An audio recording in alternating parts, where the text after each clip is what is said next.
Well, and you? hmm So we have a subject, and it's that pesky four-letter word, um, and we've been giving it some thought, and you've got your thoughts, and you're going to be sharing them with us today. All Right. right. So where do you want to start? I think I should start by closing my window. Uh-huh. You can probably hear the traffic. I can't. Oh, okay. I usually close it when I talk to you, but I forgot. All right. Because I enjoy it being open for the fresh air. Well, I mean, I couldn't hear the noise, so if you want it open, leave it open. Well, I'm on a main street, so it's only a matter of time before sirens or loud vehicles start going by, Yeah. so. Okay. So, you've listened to some of my stuff on this subject, Right. and so you had some things that you wanted to point out and bring to the table. So, fire away. All right. Well, my notes are a mess. I was going to try and rewrite them in some kind of order, but I didn't get there, so I figure I'm just going to go with it, Right. right? Just check the notes at the end, make sure I got it all. Okay. So, um, I guess I should start at the beginning then of life and love. Right. So, my first experience with love, as most people's would be, is supposed to be parental, right? Get the love Mm-hmm. from your parents. Yep. Um, and I definitely got that from my mother, and I still do. But my father was another story. So, he was a narcissist, obviously, through his whole life. He never expressed love to me or my brother. So I was always questioning if he even loved us. Right. He would show us in, more monetary ways. He was the monetary provider to us, and Mhm. he would take us out for a day to, whatever, or go camping with us. He showed love that way, but he would never hug us or say he loved us. So it was Exactly the always, same as my dad, by the way. that's what, the same. Exactly the same. Okay. Yeah, well, his He father was the same never as well. offered love to anybody in the whole household for his whole life, and he couldn't hug any of the kids. I Yeah. once hugged him goodbye when I was leaving for Australia for the year, and he was like a trembling piece of concrete. He just didn't know what to do. Yeah. And that's the thing. I would usually force a hug on him when I would leave, especially as an adult. Like when I had my own home then and we'd get together as a family. And when I'd leave, I'd force a hug on him, but it was never fully reciprocated, and he wouldn't say those three words, I Yeah, love you. yeah. So, um, it was a constant issue for me. On top of the fact that him and I were sparring partners, I was his debate and argument partner. So I always questioned, how much, if any, he loved me. And I was close to my mother, so there were times where I would even ask her, does he love us? Does he love me? And she would, defend it, say that he did. But Oh, he does it's, in his own way. yeah, exactly. And like, I know it stemmed from generational trauma because his father was the same with him. And then his father abandoned him at a young age. So it All could right. have started there, but it is what it is, right? So fortunately, I learned about narcissism and what it was before he passed. About not long, too, maybe 6 months to a year before he passed. All right. I didn't get the opportunity to talk with him about it like I would have wanted to, but I was able to sort of let a lot of what happened through my life go before he passed, which helped me. But on his deathbed, literally that night, there was a group of family around, and everyone was, sort of saying their goodbyes in their own way or just telling him, they love him and this and that. And so when it got to me and I said, I love you, he, instead of saying I love you back like most people would, or he did to everyone else. He snapped at me and said, I know Nick. Wow. So that's been something that I've been processing for the last, well, how long has it been since he died? About probably going on 8 years, 7 or 8 years. So So he said that he loved the others. yeah, He actually uttered those words, but he couldn't utter yeah, those words to you. yeah. And Hmm. again, my mother's defense was that, well, he's, not in his right mind and don't take it personal. And Right.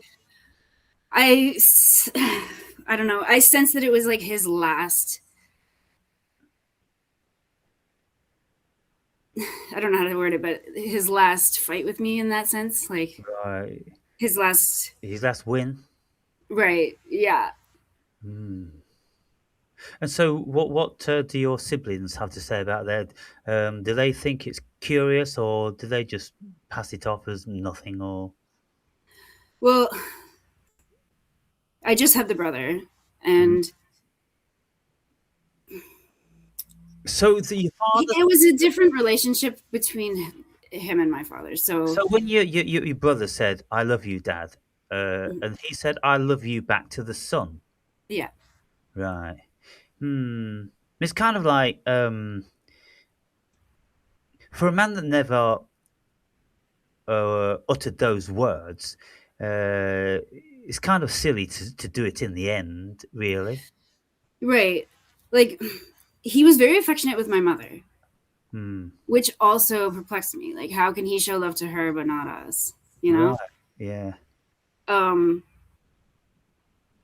yeah, but with us, he wasn't. So there were even, like, at that point where we were saying, love you,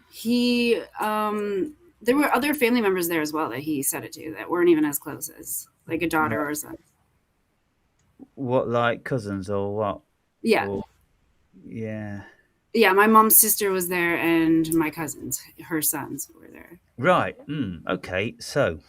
And yeah, it's just the the weird thing too was his parents outlived him, so they came to say goodbye to him as well that day. Right. I thankfully wasn't there for that because I have no use for his parents. And apparently, the story is that when they said goodbye, his father didn't say "I love you" to him or anything either. He said, "You take care now," Uh-huh. knowing that he was dying that day. Yeah. Hmm. Okay. So what about love from mother then? How did you fare up with that? Love from mother was what it should be. She's an empath, so you know. Right. Thankfully, I had that balance. Right. So I feel like what I did learn about love, I would have learned from her, other than the pain from not feeling any from the father side. Yeah. So yeah, that it was a good relationship. We've always been close. She's completely open, so we can talk about anything, and she always was supportive. Maybe too supportive. She's a little enabling, as you probably guessed from what I said about her uh, response to my father and how you Yeah. know Hmm.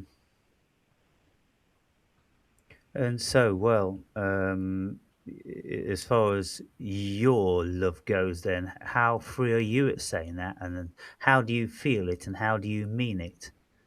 Okay, so if I feel it, then I'm free to say it. Like I don't hold anything in. I tell my cat like 100 times a day that I love him, so that's different. But um, yeah, I don't fear it at all, the way my father did, obviously. Right. So And so, when you had partners, what was the patter? Because some partners, it's always "I love you, I love you, I love you," but yeah, it wasn't overused. yeah.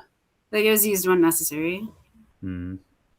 Like I would usually be the first to say it, but I think that often happens in relationships that the woman is the one to say it first.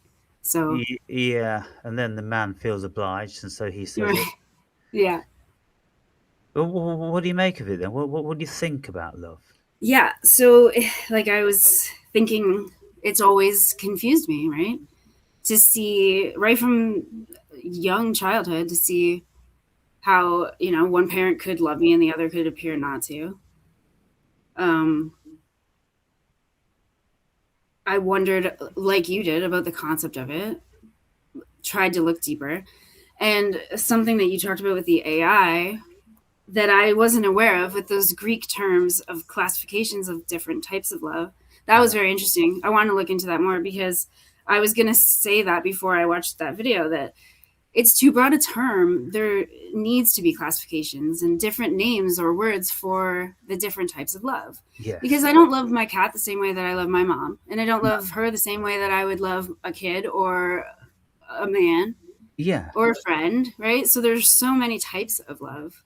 yes, and so I've got on my toolbar the well, it's something from the internet, and I'll share my screen and I'll read them, and because it'll be very enlightening for people, because I'm pretty sure that the vast majority of people don't know that there's always been other varieties of love. Because you see, the Greeks, modern philosophy came out of Greece. Of course, there were philosophers all over the world, but Greek was a very powerful epicenter, and most respected in the West. We don't have too much of an adherence to Chinese or Japanese or uh, philosophy. We do have Indian philosophy, of course. Buddhist philosophy. Now that's encroached, through certain means. The flower power. Through Mm, meditation and all that sort of thing, and right. the Buddhist uh, encroaching on Western society and imparting stuff. And so, and of course, the Buddhists, uh, there's lots of variances of all these things, and that's the thing. And so we can't ever say for sure that they have this perspective. But if they consider that there's no self, then there can't be any love to emanate from the self. So love just has to be thrown away along with the self. And so, well, what do they say then? Well, they say things like bliss. Mm, And that's what I'm much more comfortable with saying, because when I was speaking to you in the comments, uh, and I've often made many videos about feeling absolutely ecstatic, feeling wonderful, feeling blissful when the ego goes offline, when there is no ego. So therefore, you don't have an I am thing. But that's not present. The ego is the operating center for the human experience. And when that goes off, well, there's just an empty head. And then you are very, very in touch with and connected with consciousness en masse. And so that's all you feel. And that feeling feels, as far as the body's concerned, because it's the body that feels. If there was no body to feel it, then it would just be isness. You mm, see, but because we do have a body, because we do have the polarities of feeling calm, blissful, pleasant, and all those different other sorts of things, well, when the mind goes offline, which is responsible for causing the vast majority of our issues, because it's the mind that tells us we're not good enough, or that person over there is annoying me, and then the mind sends signals to um, the centers which create neurotransmitters, and neurotransmitters flood the brain and the body with chemicals which make us feel. But if we take all that away, then there isn't anything there. That's the fundamental state. So that's what Buddhists enjoy, and that's what they are happy is the fundamental premise of what it is for a human being. And when we take, well, I can't say we, because we all do it differently. But when I take DMT floods my mind with you're the DMT. breaking up bad now. Am I Oh, now it's fine again. That's so right? weird. It's like Okay, I need to talk to get it to reset or right. something. Uh-huh. So when I take DMT, DMT, the molecule is very similar to serotonin, and so that flushes the mind full of this variety of neurotransmitter, which overpowers all of the negative signals, and so you've got this joy and this bliss, and uh,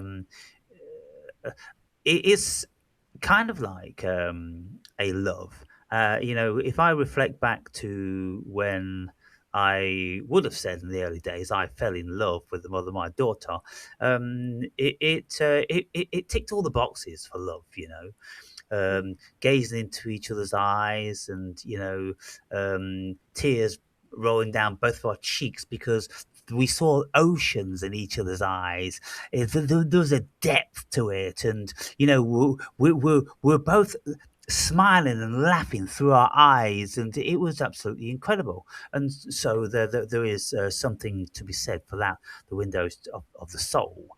And we Right. did have very, very deep, powerful feelings. And so, okay, well, if we want to label that with love, fine.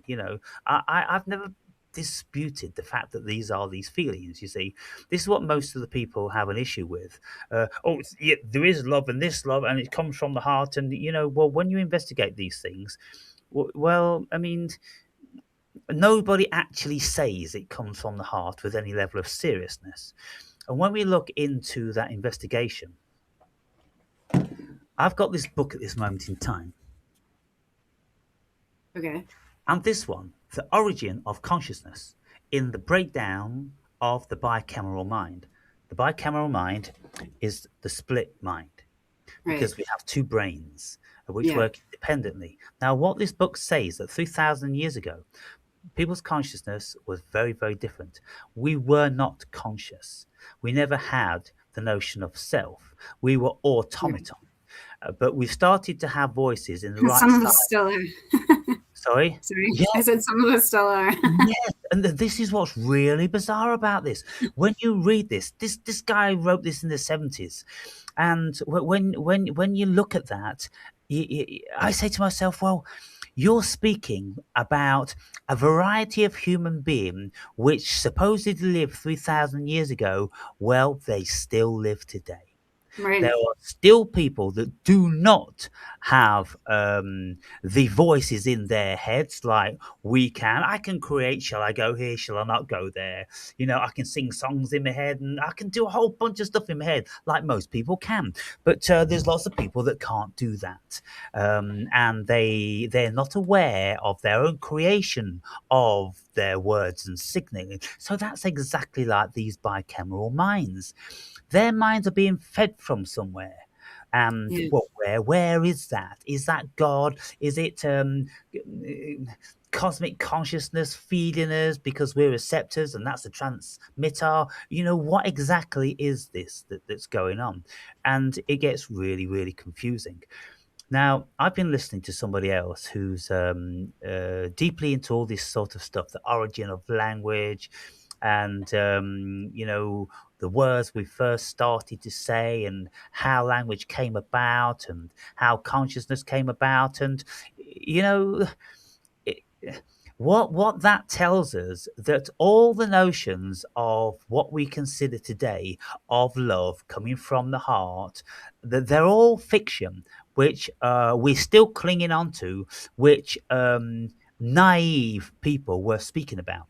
You see, in the old days, it appears that the people used to think that that there were, well, they never actually thought about it, that there was a manifestation of, let's say, the breathing from the lungs. The breathing from the lungs was an entity unto itself, Mm. which could enter into the body and leave the body. So when the body died, well, the breath would leave the body. That spirit would leave the body, and then there was a spirit for the heart, and then there was a spirit for the eyes, and a spirit for the feelings in the stomach. But they never Mm. put all these pieces together until, I don't know, 500 BC. They started to put these things together, and so it's relatively in very recent times. And then time, those feelings which were always already embodied by entities, creations, gods, well, they became the self. And so I've been saying to people before I knew this, I'm like, look, there isn't just one of me in here. I Mm. don't know what the fuck's going on with you guys, but I'm telling you now, there's no one inside me. There is legion, and there's different energies come and go all the time. And so you said in the comment, um, that calmness suits you or something like that, and I'm like, Mm. well, I wear it like a coat. And Mhm. I've got many in my wardrobe. And the next video, I can be a completely different character.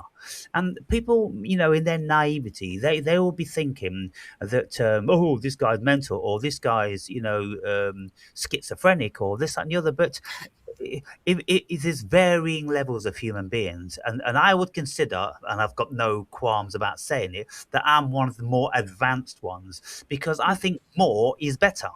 Whereas when you've got people that don't have that facility and they only appear to have one spirit within them, and they're not multifaceted or, versatile in all different sorts of things, and they can't become different characters, well, they're still the bicameral minds. Mm. Yeah, and Okay. so I'm always appealing, to my viewers, that if you don't want to think I'm crazy, if you would like to think something other than I'm a narcissist and I'm a braggart and blah blah blah blah blah, I'm exhibiting all different sorts of characters, and over time I have been a Luciferian, and I have conveyed myself as a Christian, and I've conveyed myself as an atheist. I've conveyed myself as a Jew, and it's amazing. I've made lots of videos where I've been telling people I am a Jew, and I've been wearing the Star of David. Yeah. And I've been, giving lots of instantiations that I'm a Jew. Not one single person questioned it. It's just You're amazing. afraid to. Well, yeah, they're afraid to. But the next one is I'm going to tell people that I am a Muslim. And because there are attributes of me which is very, very Muslim. Well, let's have a look first and foremost. The Muslims seem to be very, very clever compared to the white indigenous people of any country. Now, let's have a look why that is. Well, what are they doing? They're coming from their countries and they're taking absolute 1 billion% advantage of the silly white pink ape. And Yeah. they are being given everything. And they can have 5 or 6 wives or whatever, and everything's paid for, no questions asked. And if anybody should dare utter anything about them in any shape or form, well, they will be arrested on the spot. Well, fuck's sake, if that's not clever, I don't know what is. Right. Right.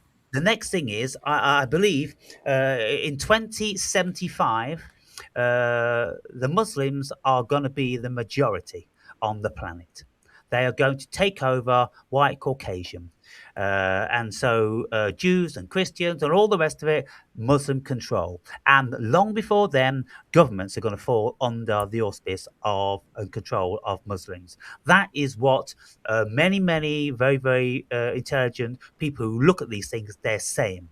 And as to why it's happening, they can't work that out because there's powers on this world, on this planet, that people just don't comprehend and they've got no idea. It's a very, very big mystery. But we just look at what's happening. Now, I say, well, I've took a leaf out of the Muslim book. Um, uh, I have a sense of my own value. And my own value and importance is high. And so, yes, I am entitled. And so I have secured my future for the rest of my life, where I will never have to do one single day's work again. Now, that's what they do. They're doing that every single day of the week. Right. And, they're pretty smart, but they're a long way from being genius. But they are operating under collective knowledge, you see. They Mm. are all learning about this and they're all feeding it to their community. So they have a hive mind. Yeah. They have people now in governments, and they're giving them all the latest, this, that, and the other. So, as far I've often thought to myself, well, I will actually become an official Muslim, and then I will import wives. I will import, 5 wives, and I will have them all paid for. I'll have a room for each of them, and all the rest of it. Why not? All I've got to do is become a Muslim, and then that's within my power. Isn't it Right. crazy? Yeah. Yeah. Maybe I I've need. often considered the same thing here because they do the same in Canada, right? Mm, They're all supported by our government. they're doing the same all over the world. Yeah. Well, yeah, all Western world, right? They want Now, to. when people look at me and they think I'm this, and that they suggest I'm that, I don't have any problem accepting everything. Um, uh, in an open way without being too specific about everything, because I'm not being labelled. Like if somebody wants to pin narcissism on me, Mm, I'm like, well, if we looked at everybody, we would find many facets of narcissism, because narcissism is the fastest growing trait in the DSM on the planet. right. And it And consists of many traits. yes, it consists of many traits. Yeah. And so when we look at all these things, then I say, look, I'm everything. I'm the cosmos. Well, why wouldn't I be everything? Why should I Yeah. be one thing? Why should I be two things? Why can't I be everything? Why can't I be all religions? Why can't I have an affiliation to 4,000 religions? A little bit of this and a little bit of that and something else. Um, Exactly. and so this is the whole thing. And so, in relation to love, them, when we have, like, the Greeks say seven, because seven is a very powerful number, and it's always got to be 7 or 12, for it to seem to count.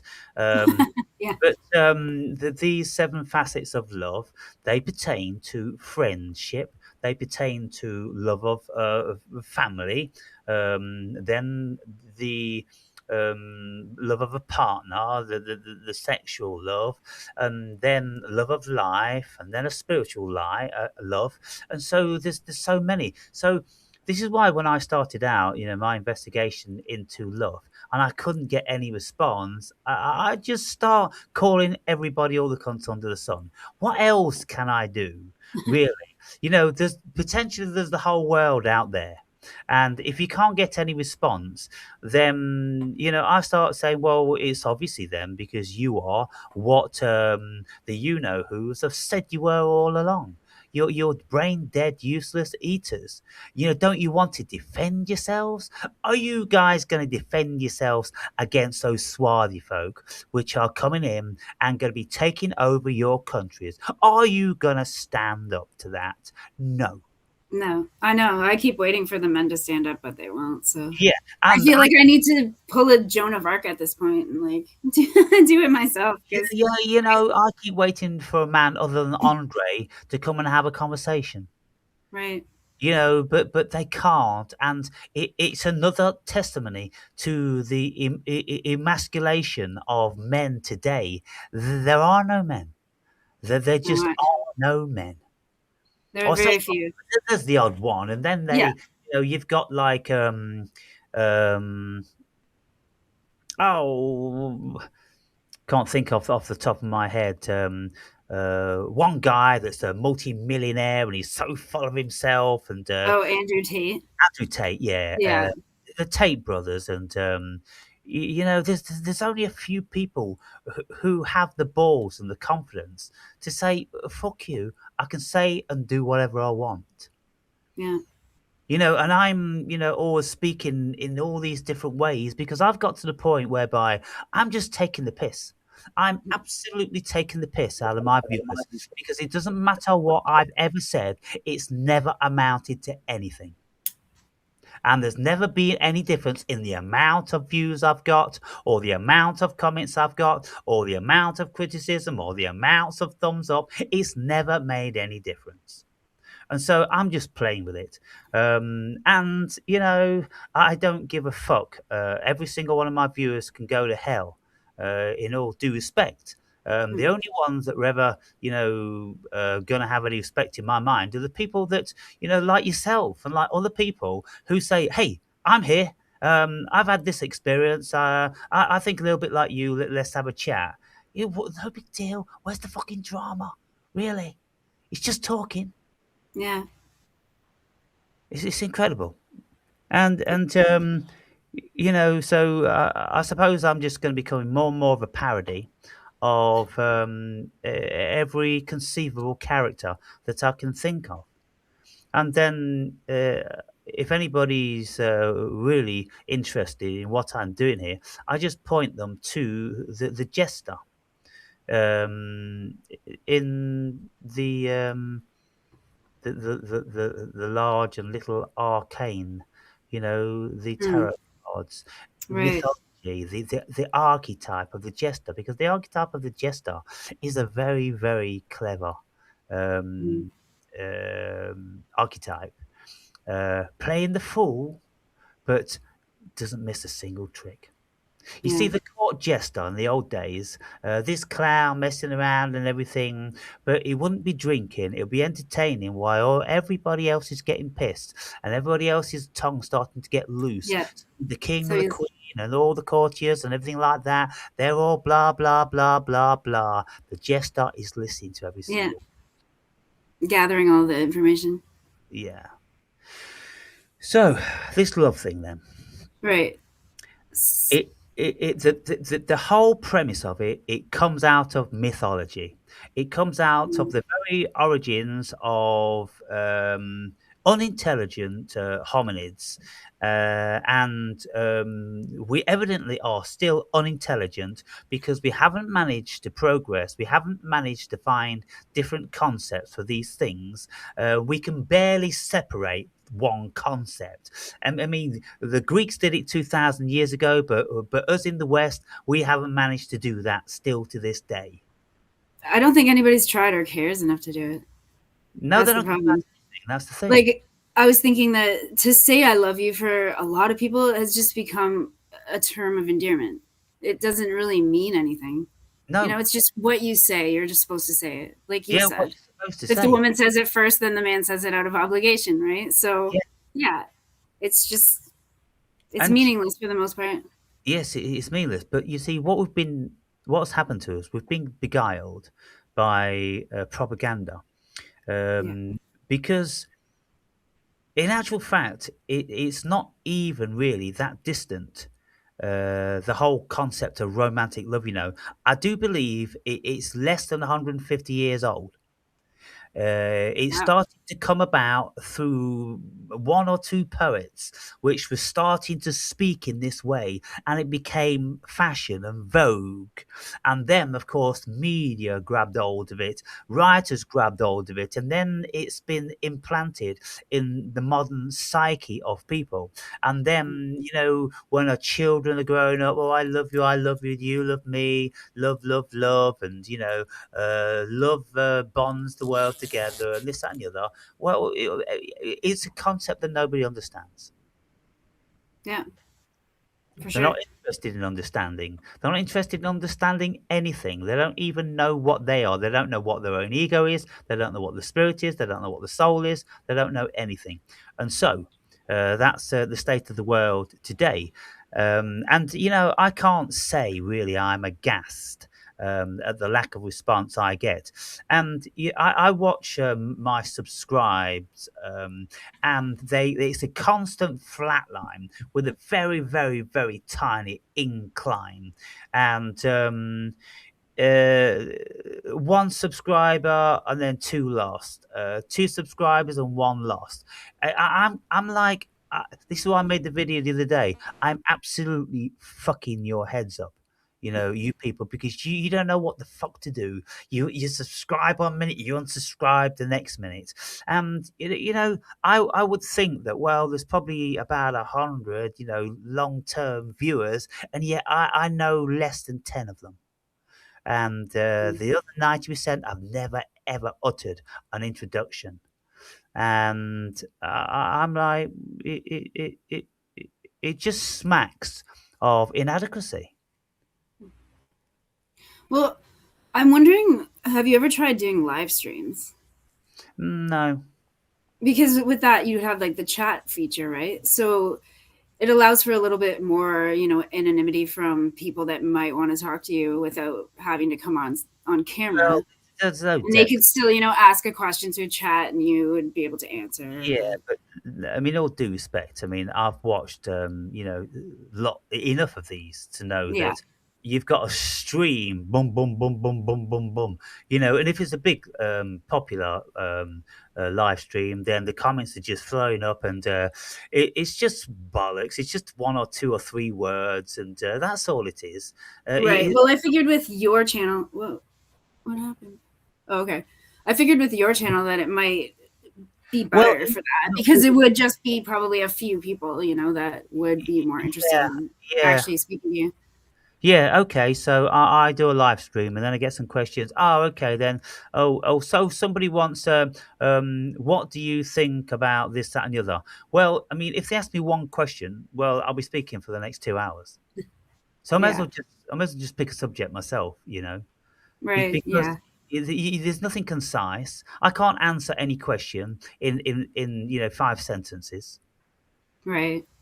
Yeah, and so, this is what we have to do. We have to look at each other. We have to read the faces. We have to read all the humanisms. And then Yeah. if we don't know what the other person's saying, then we have to question that.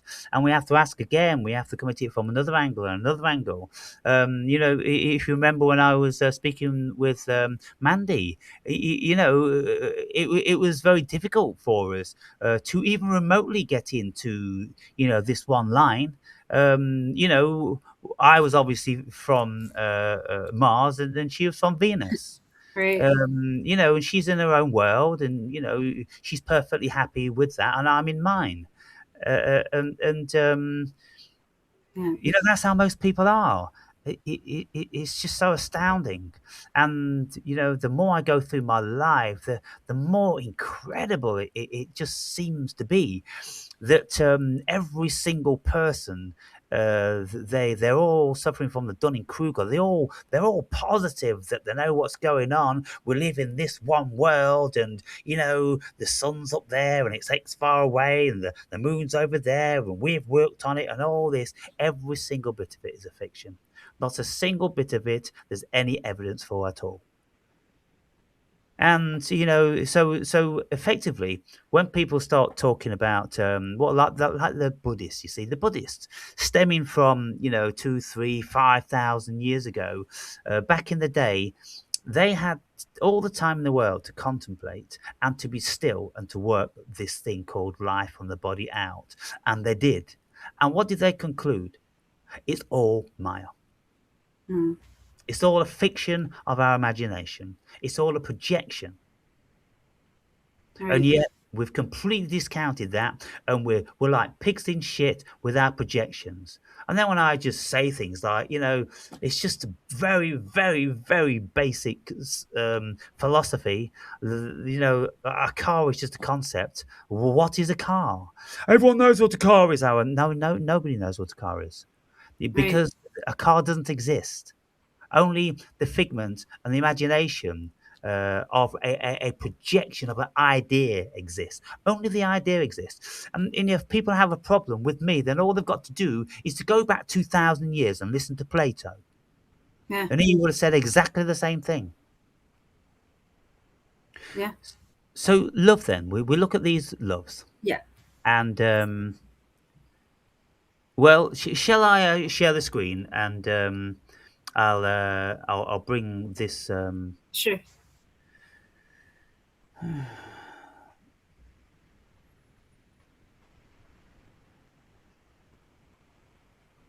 Yeah. I did want to talk to you. I'll just talk about why you're doing that. You mentioned like the propaganda aspect of love and the media being involved. And as a woman, I find it funny that I've always hated romance movies and novels, Right. but I do enjoy songs about love. And I feel like it's because the songs are more of an artistic expression of someone's emotions regarding, the feelings of love. Whereas the movies and the novels are just romance propaganda, like female porn, basically, right? Yeah, I mean, Like I mm, never resonated with them at yeah, all. I mean, I've watched, for instance, Julie Roberts, Pretty Woman. Okay, yeah. I mean, she's I such can an tolerate a rom com, like a romantic comedy, if it's funny. If it makes right. me laugh and it's not just about love, then I can tolerate it. But for the most Yeah, part, so we're all very, very different. So can you see this screen? no, wait, no, Psychology Today, it says. You can't see that. no, I still see you. Right. Uh,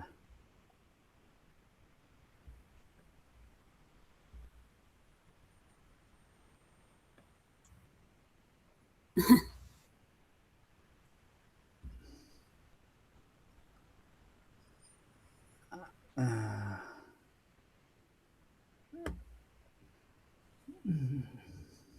I managed to do it. Um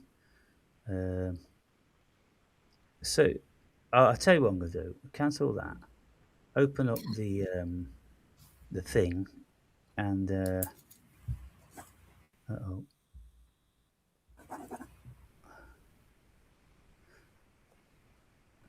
No. Okay. So I'll tell you what I'm going to do. I'm just going to read them instead. All right, sounds good. Right. So by focusing on romantic love, we may neglect other types of love that are more stable or readily available. The Greeks had several words for love, enabling them to distinguish more clearly between the different types. For Plato, love is the force of nature that enables us to extend beyond our limited and subjective selves. Now, this is quite lengthy because there's quite um,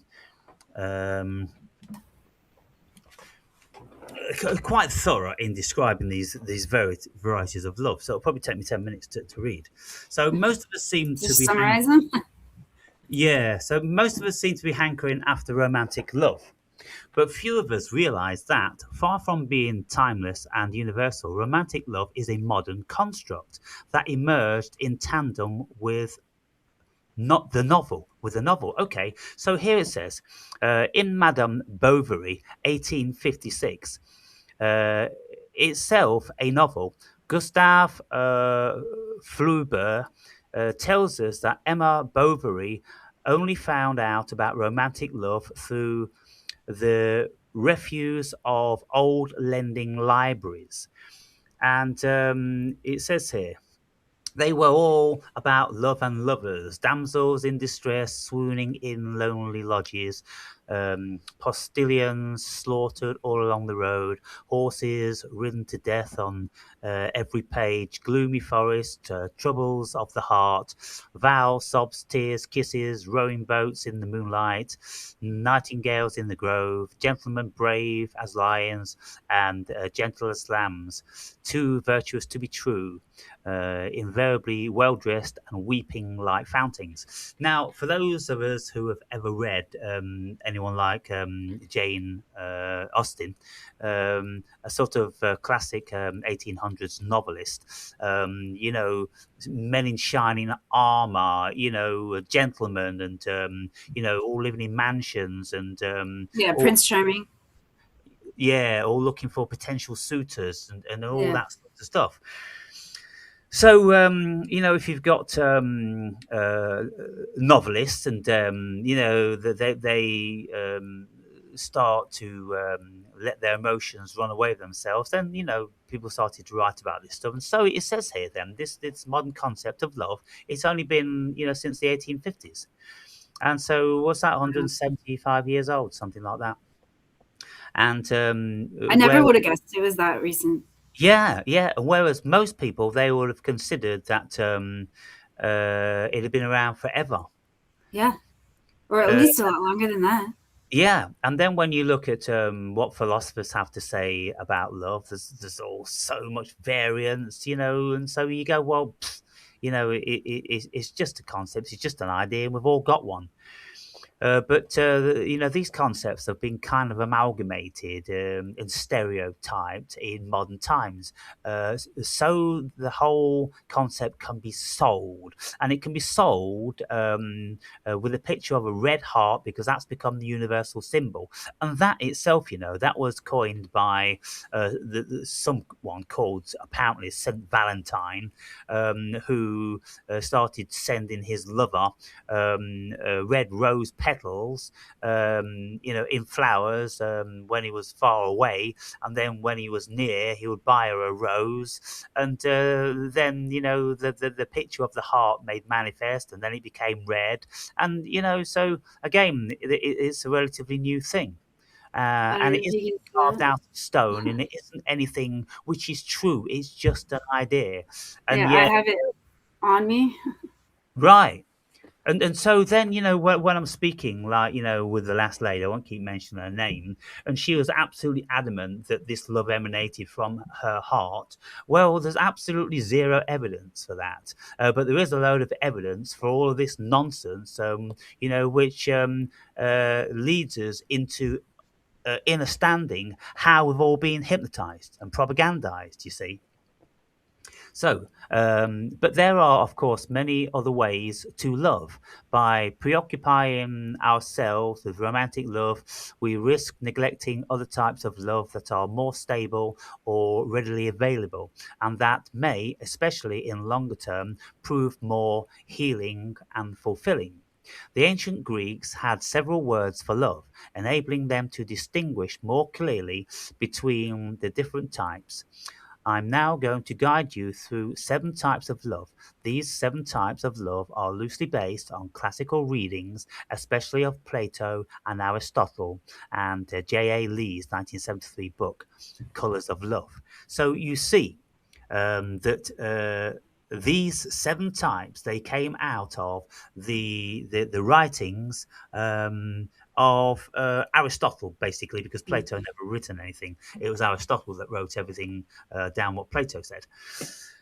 And then, we've brought these things, we've dragged these concepts with us for 2,000 years. So, Eros, this is the most popular one. Eros is sexual or passionate love, and most akin to the modern construct of romantic love.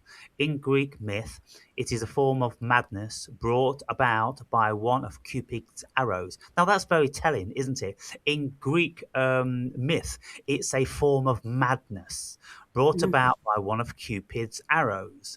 Now, Cupid in mythology was this boy with a bow and arrow, and the boy was Right. blindfolded, so he didn't even know where he was shooting his arrows. Oh, Uh, I didn't know that about the original. yeah, and so the arrow breaches us, and we fall in love, as did Paris with Helen. Now, Paris and Helen, that's from Troy, Helen Right. of Troy, leading to the downfall of Troy and much of the assembled Greek army. In modern times, Eros has been amalgamated with the broader life force, something akin to Schopenhauer's will, a fundamentally blind process of striving for survival and reproduction. Eros has also been contrasted with logos, or reason, and Cupid painted as a blindfolded child. Now, you see, when we look at that, that's the conception of most people of love today, and we can see it's just a whole conglomerate of other people's thoughts and ideas, and there's nothing factual at all about it whatsoever. Right. So, what I'm going to do is I'm going to leave you the opportunity to say something on each of these before I move on to the next. Okay. So, do you want to say um, on that one?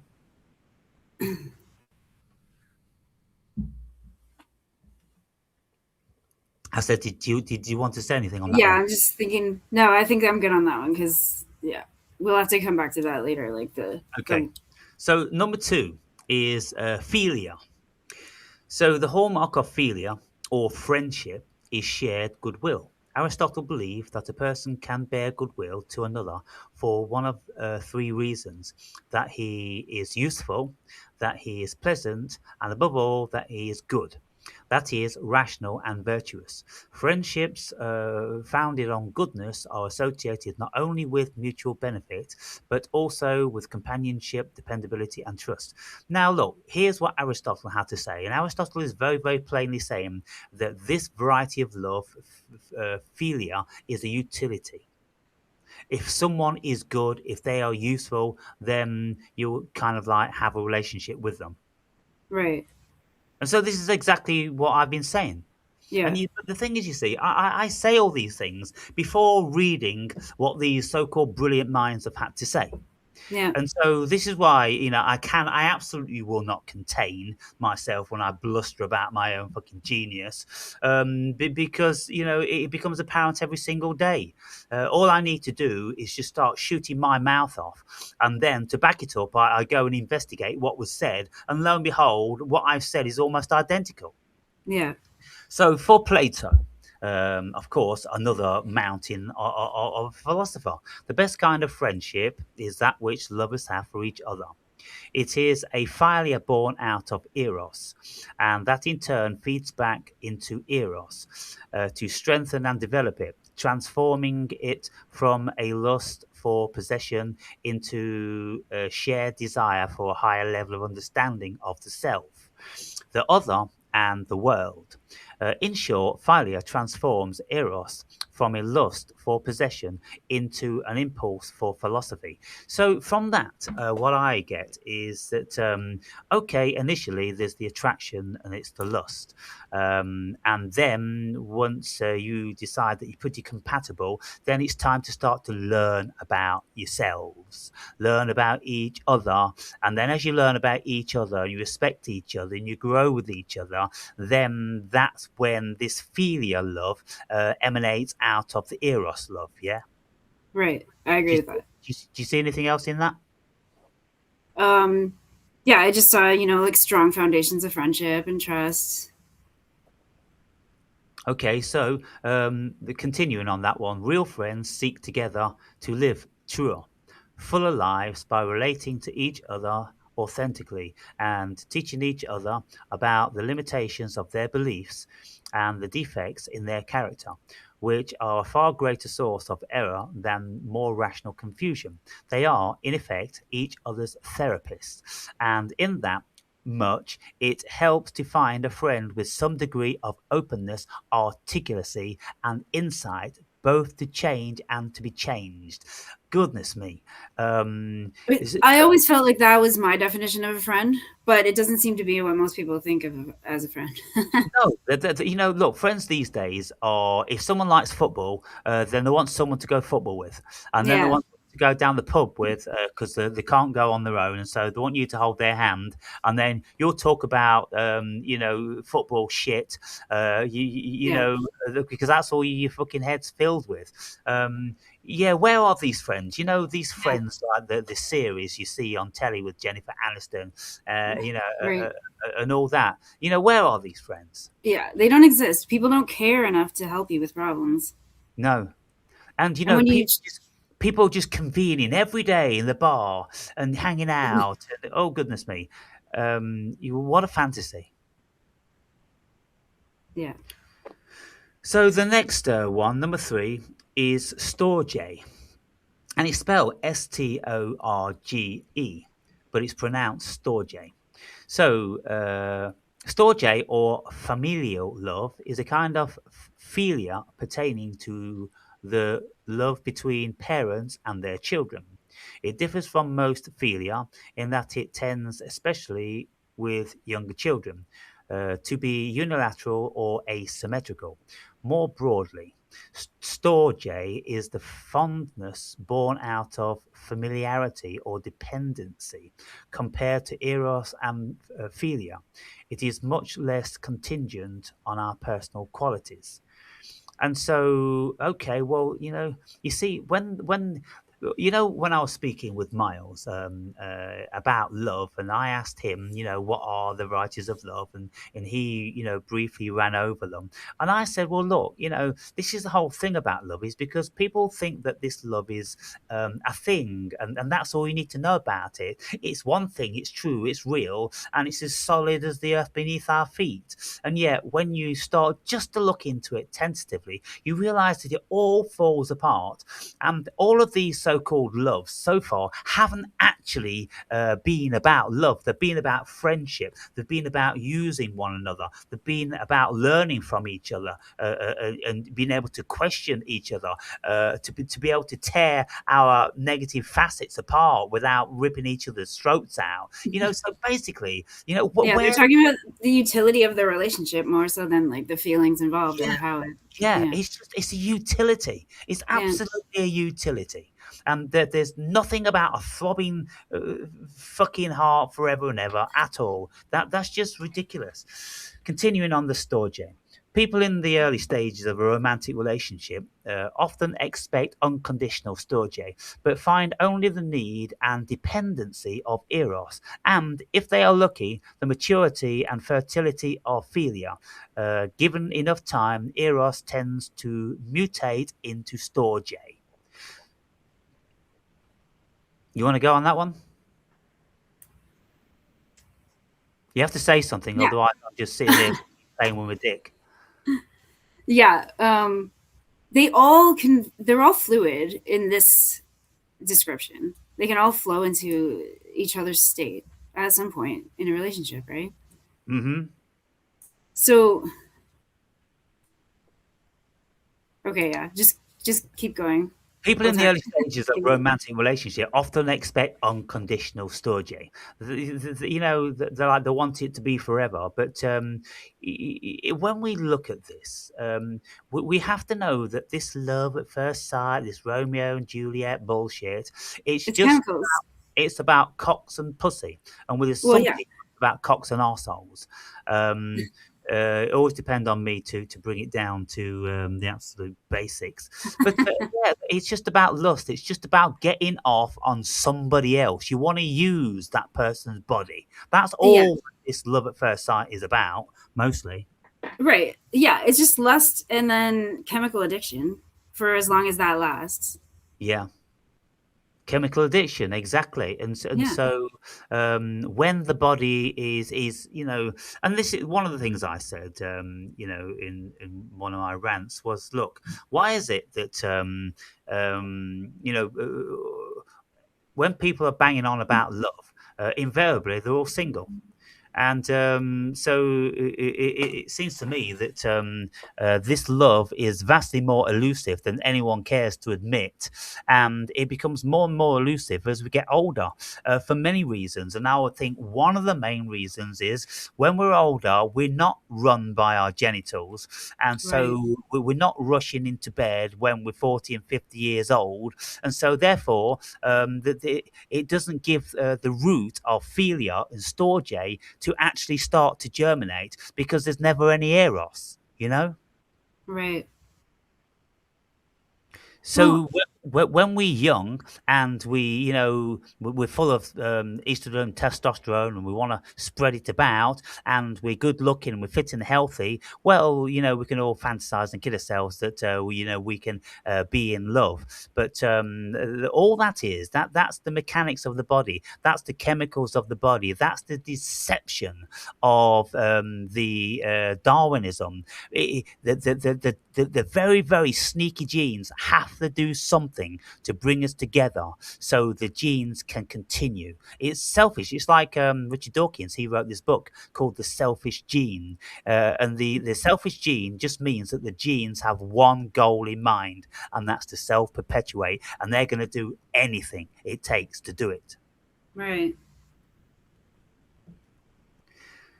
Okay, yeah. Uh, As a social level, altruism serves as a signal of cooperative intentions and also of resource availability and so of mating or partnering potential. It also opens up a debt account. Oh, goodness me. You see, it opens up a debt account, people. Are you ready for this one? Encouraging beneficiaries to reciprocate with gifts and favours that may be of much greater value to us than those which we felt able to part. So we're hoping that we're going to be getting more than we give. Isn't that a thing? Wow. I'm telling you, people, all you dreamers out there about love, just read this, 20 times until it's indelibly embedded in your mind, and then you will forget that concept ever existed. And you will know that you are a mercenary. The human being is a mercenary. Your genes are mercenary. There is nothing lovey dovey about you or the human being at all. It's just chemicals, mercenary chemicals. Goodness me, no wonder people hate me. More generally, altruism or agape helps to build and maintain the psychological, social, and indeed environmental fabric that shields, sustains, and enriches us. Given the increasing anger and division in our society and the state of our planet, we could all do with quite a bit more agape. Now, this agape love, lots of people would kind of like be familiar. So I'm not sure whether the page just jumped down. So I'm going to read agape again. Agape is universal love. Such as the love for strangers. Yeah, I didn't read this bit. Nature or God. Now, if I had any kinship to any love, then it would be this one because this one is universal. It doesn't pertain to anybody. I don't want anything, from whatever I'm feeling. It shouldn't have to be an exchange, should it? It shouldn't have to be I'll give you this and you give me that. You see, if it's universal love for nature or God or the cosmos, then you don't give anything, and you're not really taking. You're just appreciating, aren't you?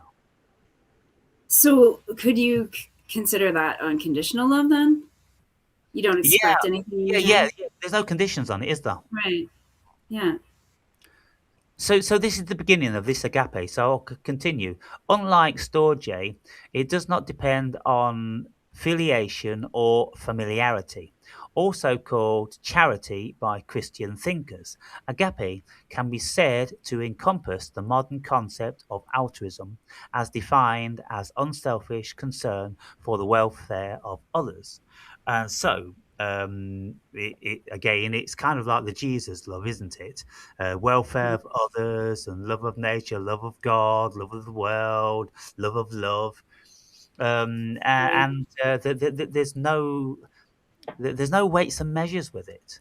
Yeah. So It that's even broader than you could yeah, just say if anything, right? It's yeah, anything. You love it's the anything. broadest, isn't it? Yeah. So, continuing on the agape, recent studies link altruism with a number of benefits. In the short term, an altruistic act leaves us with a euphoric feeling, the so called helper's high. Oh, there you see, the helper's high. So, when everyone's feeling about their being compassionate and I decry them, why am I decrying them? Well, because they're getting a helper's high. So, they've got ulterior motives, if they're going to be doing something, because everyone likes to feel like they're being charitable and like they're really kind. And then, when they give somebody, oh, I gave this person, oh, I did this to this person. They've got to tell someone. How many can Yeah. just help people out without ever mentioning it to anyone? Yeah. Nobody's selfless in that way. Yeah. In the longer term, altruism has been associated with better mental and physical health and even greater longevity. At a social level, altruism serves as a signal of cooperative intentions and also of resource availability, and so of mating or partnering potential. It also opens up a debt account. encouraging beneficiaries to reciprocate with gifts and favors that may be of much greater value. So I read that bit, didn't I? Mhm. And so, yeah, this is the thing. Whenever we're going to be engaging in something whereby we are actually in receipt of something from somebody else, we open up a debt account. And people will be very, very wise to realize this. There ain't no free rides. More generally, altruism or agape helps to build and maintain the psychological, social, and indeed environmental fabric that shields, sustains, and enriches us. Given the increasing anger and division, blah, blah, blah, we could do with a little bit more of that today. Yeah. Okay, number five. We're just over halfway. Ludus. Ludus is playful or uncommitted love. It can involve activities such as teasing and dancing, or more overt flirting, seducing, and conjugating. The focus is on fun and sometimes also on conquest with no strings attached. Now, this one then is kind of like a self-centered. You're not really giving anything, and you are relying on your partner who isn't giving anything except their bodies, and so all you're doing really is exchanging fluids. Right. Basically, like engaging with a prostitute, only there's no transaction. Right. Yeah, a free hooker. Yeah, and so how many people could actually involved in that? I did actually think about someone who I once knew who was this ludus variety, and that was a grandiose narcissist. This Yeah. person was just 1,000%, 1,000% intent on doing that, Right. just taking whatever she wanted to take wherever she went, with absolutely no morals involved, uh, Yeah. to a shocking extent. You doubtless have something to say about that. Yeah, that's funny that you say that because yeah, the self-aware, grandiose narcissist I knew did the same thing. So he was just a fuck boy, right? Like that was a label you could use for him. Yeah. And so all it is just about doing whatever they want to do, whenever they want to do it, without any consequences at all. And they don't even realize that there are emotional consequences. There is a debt. If you get involved with someone, there becomes a debt. And But they don't intend to repay it, so they don't care. no, well, they don't even want to acknowledge it. That's No. the thing. They don't Yeah. even acknowledge that there's a No. debt. It's like they don't have an awareness to that, because it's, well, a true narcissist is completely self-serving. Right. So ludus relationships are casual, undemanding, and uncomplicated in an ideal world, but for all that can be very long lasting. Ludus works best when both parties are mature and self sufficient. Problems arise when one party mistakes Ludus for Eros, whereas Ludus is in fact much more compatible with Eros. Now, I said the other day in the video, I said, uh, in relation to Mhm. who could actually have an open relationship? Only a grandiose or a covert narcissist. Only those without any emotions at all, because they couldn't obviously care about you. They're not bothered in the slightest who you're with, how they're treating you, and all the rest of it. No, as long as you're getting what you want from that partner or another partner, then you're perfectly happy. And so, again, these people, they're absolutely devoid of emotion. Otherwise, how could you do that? Because look, this just says here, ludus relationships are casual, undemanding, and uncomplicated. But for all that, can be very long lasting. Well, who do you know that's had that variety of relationship? I don't know anyone. I do know, but they're older couples, so they have their independence and they just do their thing. You know, they keep their own homes and they just get together to go out for a good time, and then you know, Okay, so they see each other now and again. right? Fuck buddies. Yeah, basically, and it Yeah. works because they don't, you know, they don't need the commitment. But even those didn't last. They may have lasted a little longer, but they didn't last. Yeah, yeah. Okay, so number six, almost finished. Pragma. Pragma is a kind of practical love founded on reason or duty and one's longer term interests. Sexual attraction takes a back seat in favour of personal qualities and compatibilities, shared goals, and making it work. In the days of arranged marriages, pragma must have been very common, although unfashionable, and at a polar opposite of romantic love. It remains widespread, most visibly in certain high-profile celebrity and political pairings. Now, what it doesn't say here that it's the thing with the Muslims. It's all arranged marriages. For them, and how unfortunate because the vast majority of these couplings must be incompatible. Right. So the woman will be bonded into a life of an imprisonment, and if she tries to leave the marriage, then she'll get a throat cut. Many relationships that start off as eros or ludos end up as various combinations of storge and pragma. Pragma may seem opposed to ludus, but the two can coexist, with the one providing a counterpoint to the other. In the best of cases, the partners in the pragma relationships agree to turn a blind eye or even a sympathetic eye, as with someone Simon de Beauvoir and Jean-Paul Sartre or Vita Sackville. So just three some authors there.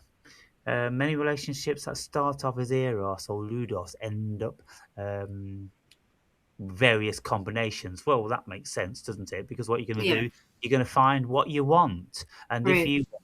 what you want is what somebody else wants. For instance, the eros could then very, very readily end up as ludus, an open relationship. When you've got bored with each other, you kind of Mm. like you still feel for each other. You still do enjoy, sex with each other now and again, but it can't be the whole of your romantic life.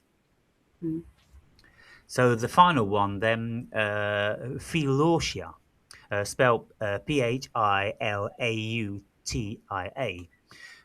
if I'm pronouncing that right. Philautia, finally, is self love, which can be healthy or unhealthy. Unhealthy self love is akin to hubris.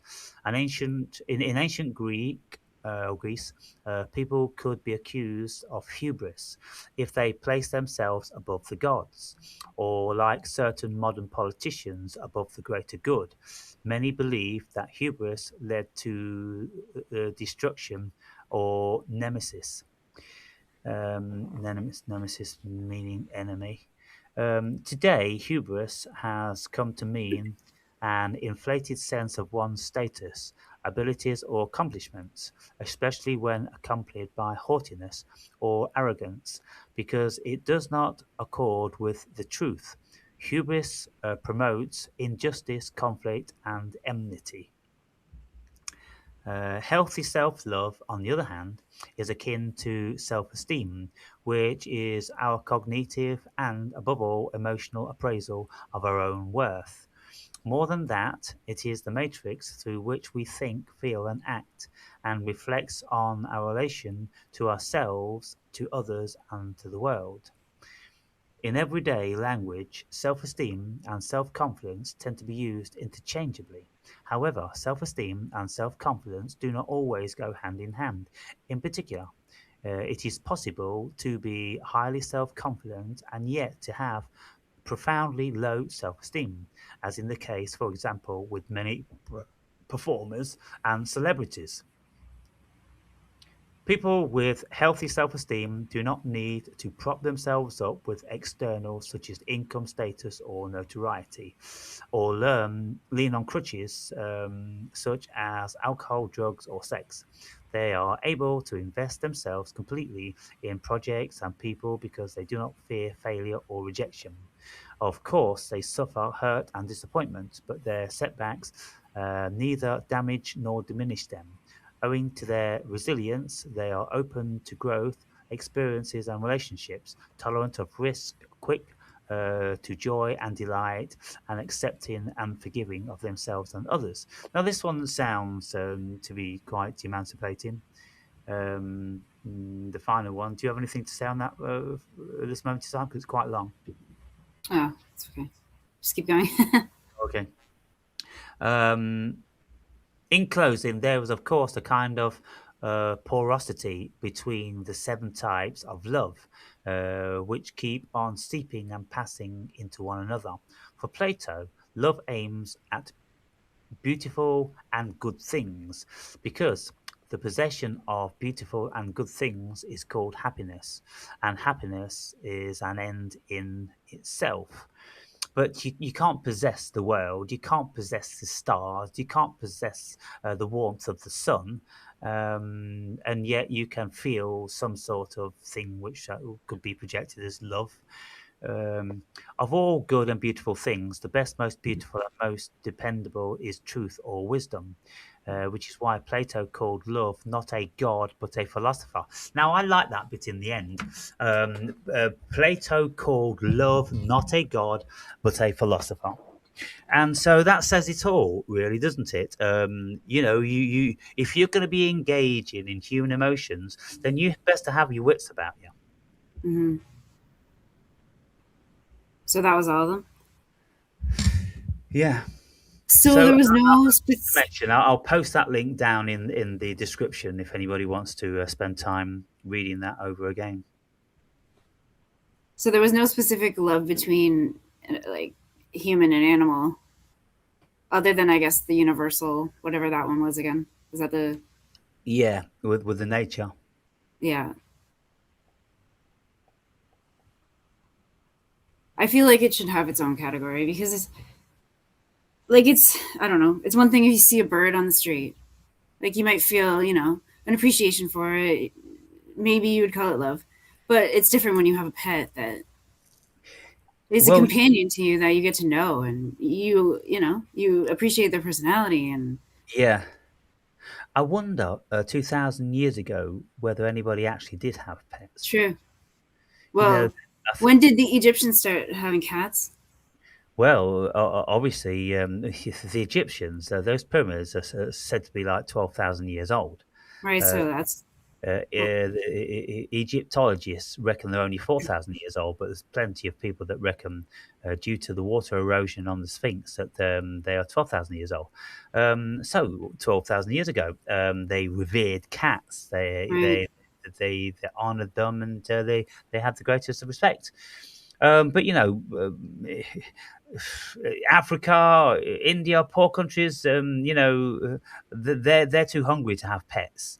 right. To They would eat. Yeah, they're gonna eat them if they have. yeah, Yeah, to have a good few meals walking around. No, they're too hungry for that.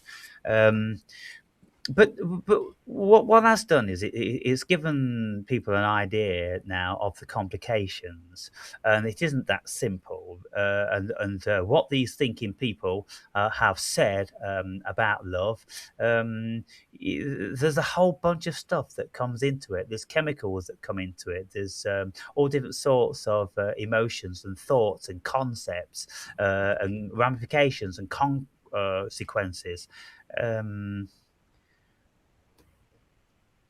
But you wanted to speak with me about the metaphysical love. right. One thing that I want to point out, sort of, I guess, in the metaphysical realm, with talking about the propaganda related to love, I noticed something in myself that propaganda tricked me with, which was the butterflies in your stomach feeling. When you meet someone, they tell you that if you have butterflies in your stomach, that it's a good thing, that it's excitement, that Yeah, it could be for love at first sight. But I found out through my experience that the butterflies were a warning sign. They were my body telling me, like, get the yeah, fuck away from this person. They're a narcissist. yeah. Well, I mean, that's a very good point, you see.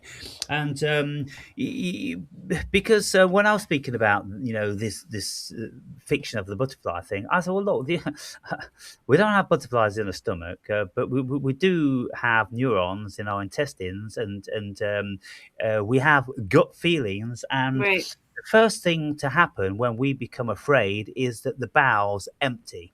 And so Mm, there's chemicals which release in the colon, the large and the smaller one, 9 feet of all that tubing and shit, it empties. Which enables us to get involved with the fight or flight, because the body can't afford all that blood and energy in the digestive system. So it mm, gets rid of absolutely everything, and then it's in the muscles to fight or flight. Yeah. And so when we meet someone and we start to get those feelings in our stomach, well, isn't that, like you say, a perfect indication of the gut feeling of being very insecure? mm.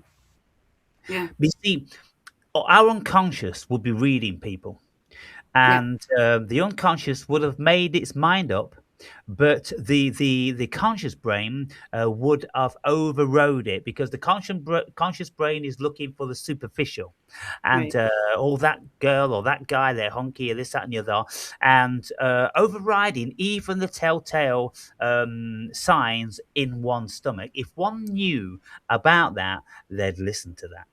Oh, yeah, Always listen to your gut feeling, people say, don't they? yeah. But But in that, then, like I said, they also tell you in all the movies, like, "Oh, you get the butterflies. That's the sign that he's the one." yeah. But no, it's not at all. It's a warning sign. And so again, it's a complete obverse to the truth. Right. Yeah. It's like programming us to believe that that narcissist is a good companion until you get involved with them and figure it out on your own. But yeah, I had that issue with the grandiose narcissist that I mentioned. Yeah, We were entangled for a while, and for about a year and a half, I couldn't even eat. I was anorexic for a year and a half because I couldn't eat. Any thought of him, being around him, and we worked together as well, so I had to be around him. But even at home, if I thought about him, instant like nauseated, sick feeling in my stomach. yeah, And I should have known long after a few days or weeks of it being like that yeah. it wasn't You got to normal. know what is going on there. Yeah, Right. Yeah. But because the relationship couldn't progress to it was in a stalemate for so long that it was just the stress of that. And I didn't even realize. I just thought, well, because we're stuck here and it's not going anywhere, I'm still getting the butterfly stage of the relationship, and it'll yeah. go away once things get settled in. No, But because it no, is the design. You see, the narcissist wants to keep you in perpetual state of fight right? or flight. Yeah, The narcissist will bring you flowers one day, and then he won't show up and leave you cold the next. right. And Yeah, they want to dysregulate your nervous system. yeah, that's right, and that's Yeah, why you had the constant anxiety in your stomach. yeah. And anyone that's been involved with a narcissist will know, these very, very powerful, disturbing feelings. I'm telling you, if the devil actually makes manifest, he most certainly makes manifest in narcissists. I agree. For a long I time, I thought that they were demons, like demon possessed people, Yeah, demons. especially because they all follow like the same playbook, right? Exactly. Yeah, They're exactly the same freaking program. yeah, Exactly the fucking same. yeah. That in itself is bizarre. It's Right, like they are demons. They are planted from another constellation in the human form. I suppose, like pedophiles and like serial killers and this, that, and the other. Those negative spirits, they are a particular thing, and there's no doubt about that. Now, here's the thing. I once read a book. It's called The Book of Spirits, and it's about 450 pages, and it's about mediums communicating with spirits of all different varieties. And they were saying that these spirits, they come in all different sorts, and they enter into human beings, and then they live vicariously through them. And then when the body dies, the spirits go back to source, okay. and They people don't can just find a new host.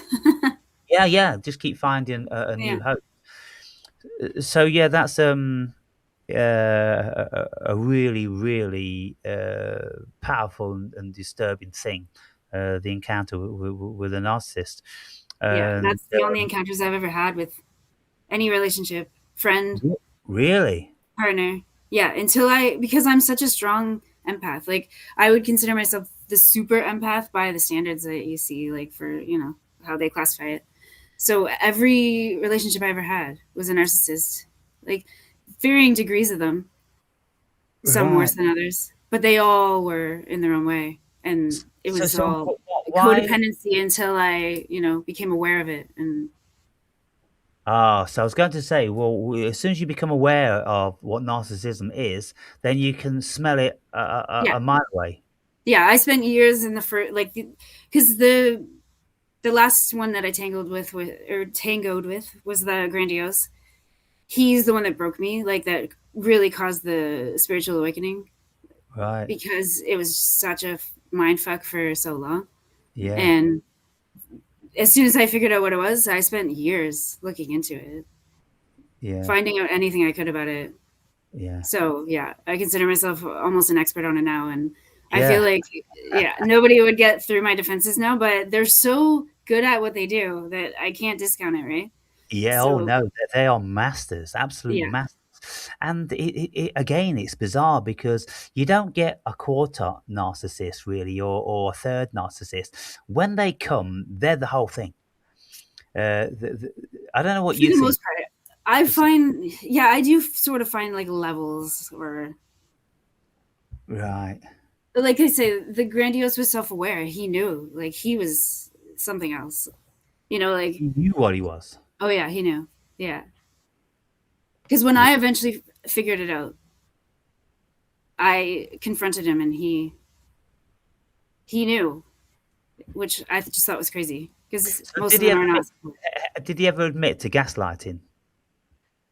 No, because the funny thing was, the way that I told him was the end of it.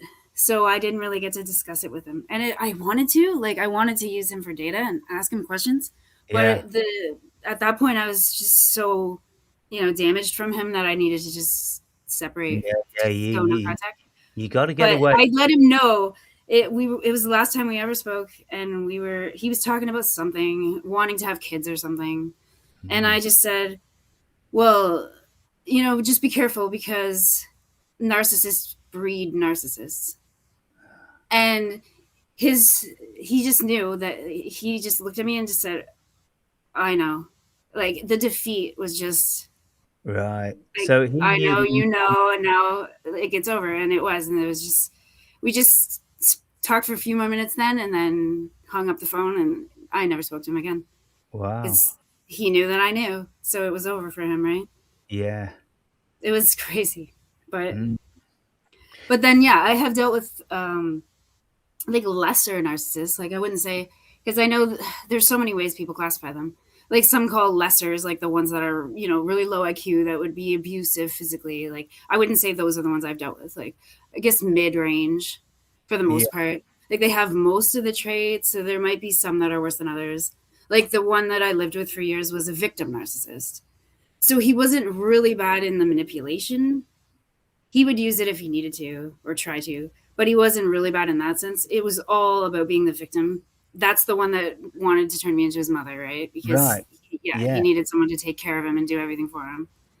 So I've dealt with almost every type throughout my life just Right. because so many other people involved in my life were Okay, well, narcissists. this is going to be really interesting because one of my long-term viewers, who by all accounts is pretty smart, has insightful things to say. Well, he reckons that I tick all nine of the traits for being a narcissist. So, well, if you can sniff them out a mile, well, what do you have to say about that? I would say that there's probably a few traits because I think everybody has some traits. Well, Like I know from being raised by a narcissist, I have traits. Like control was one of my things because it was my father's thing too, yeah, and that he passed it on to me. So I always had issues with control and wanting it and having, and that was something I had to work through. But no, I don't. I would never think. See, and I did that watching you for so long before I came forward. I was analyzing to see, like, is he going to slip up? Is he a narcissist? But Yeah. no, I don't think I ever got to a point where I questioned it, thinking like, yeah, he's one. Yeah, and Like, so no, what was the fundamental underlying thing which I've got that narcissists can't have? empathy. Empathy, and yet people well, and yet I And the biggest thing is that you're willing to grow. yeah, That's what it is. Like that's what I think narcissism actually boils down to, especially in a relationship. If a person isn't willing to grow with you or on their own, then they're a narcissist. It's yeah, like when they can't take responsibility for anything, they will not grow. That's a narcissist. yeah, and yet in many of my videos I proclaim that I don't have any empathy, compassion, pity, or love. But you're full of it. Exactly. So I said to this guy, I exchange a lengthy comment with him, and I says, that appraisal was a very good appraisal, coming from a person that failed to realize a few things. You've not asked the question whether I actually believe all the things that I say. And you see, this is the thing with lots of human beings. You can just say something and they'll go, he said this and he said that. That's it. They'll never take it in context. They'll never say, well, look, he says that he was a Luciferian last video, and then he said he was a Christian about a month later, and then he proclaims that he's a Jew. He's never mentioned him being a Jew before. And, it doesn't take too much intelligence to look at someone and go, well, he's just fucking role playing. He's just role playing, just saying stuff to fucking trigger you, you idiots. Um, and that's the thing. But how many people, for instance, this is one of the reasons why I'm always proclaiming my genius, because it's a tactic. It's the same as what Donald Trump does. It's the same as what all Yeah. politicians do. They've got to keep telling you and telling you and telling you before you're going to start contemplating and even considering whether that's a reality. Because if I never told anyone, people are so fucking dumb. 90% at least of people, they don't even know the length and breadth of what's going on inside my mind. They have no idea what's even inside a book.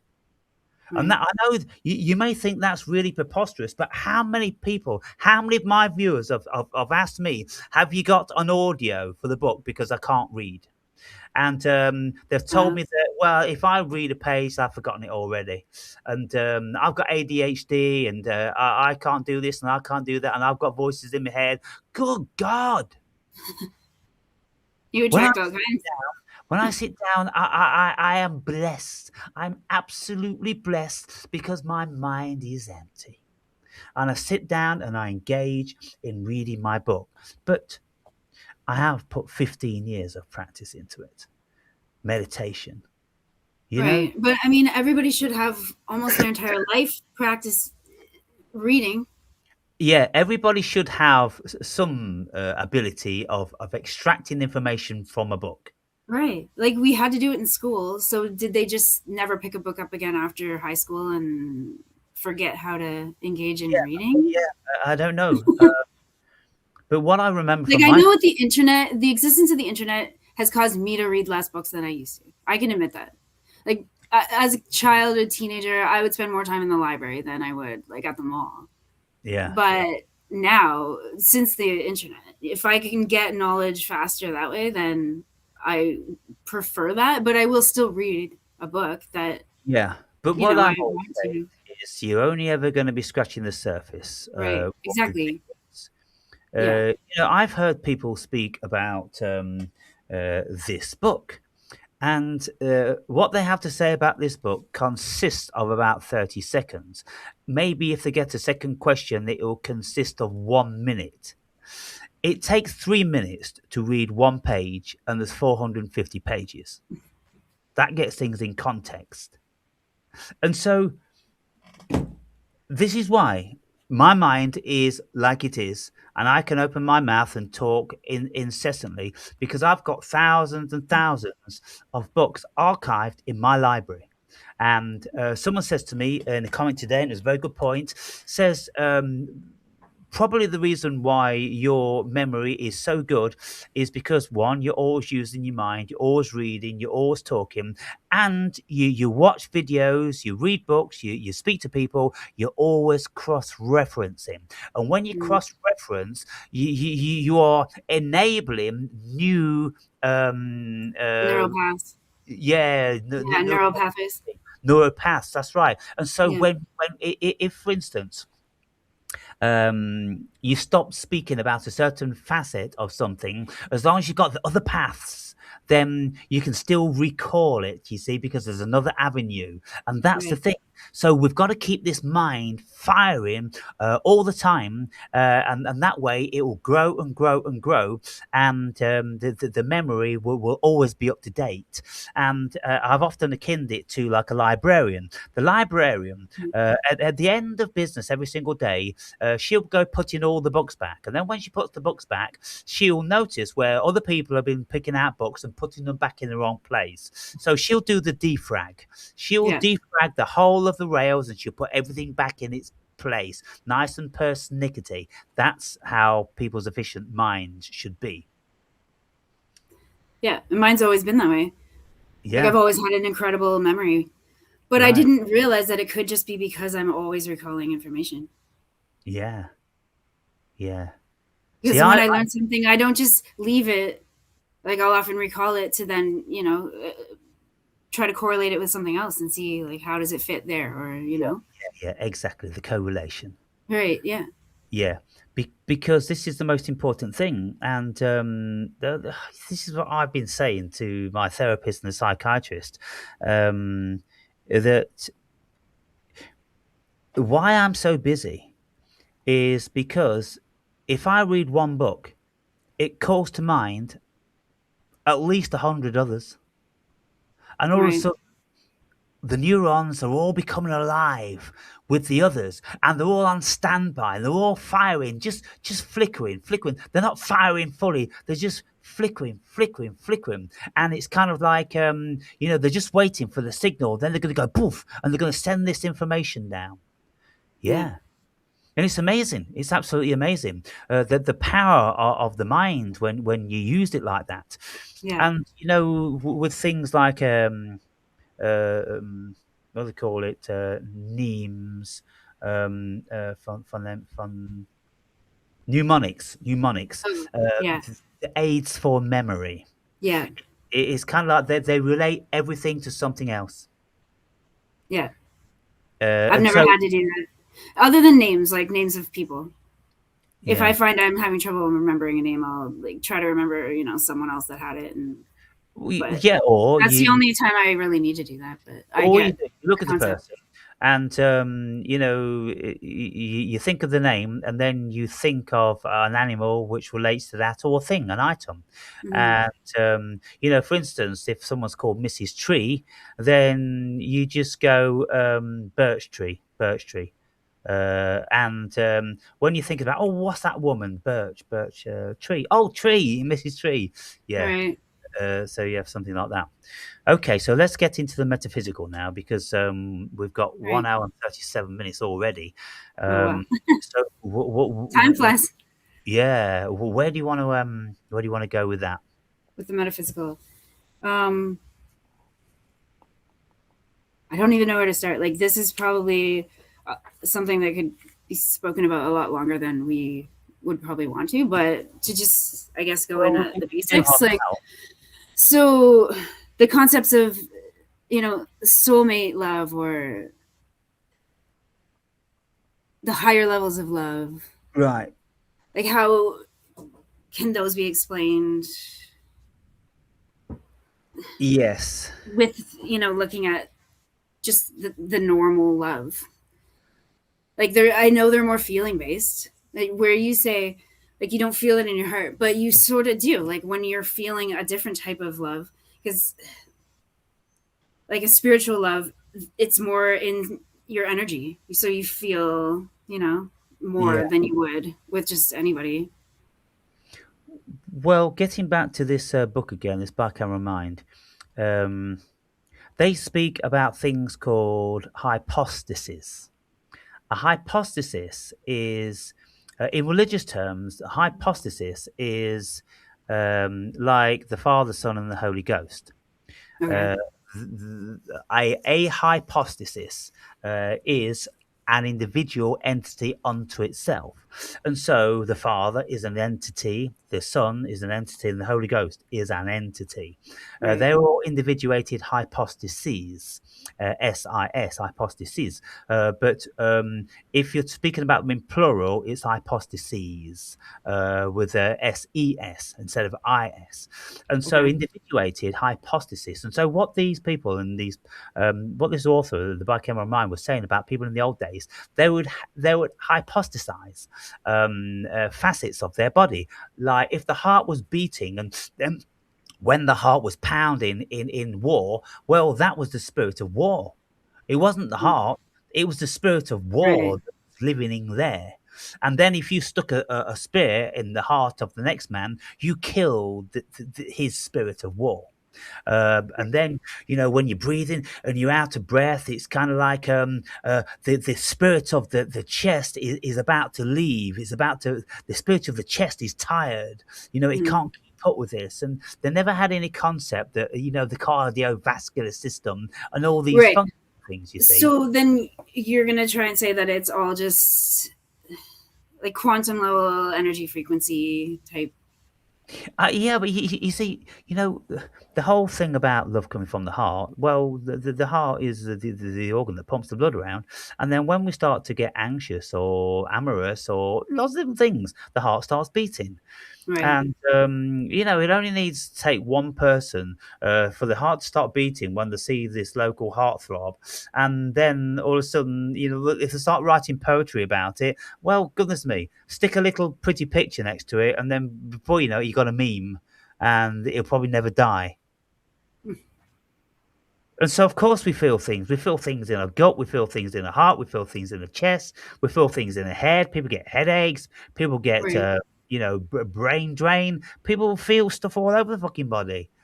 But it's just unreasonable to say that um,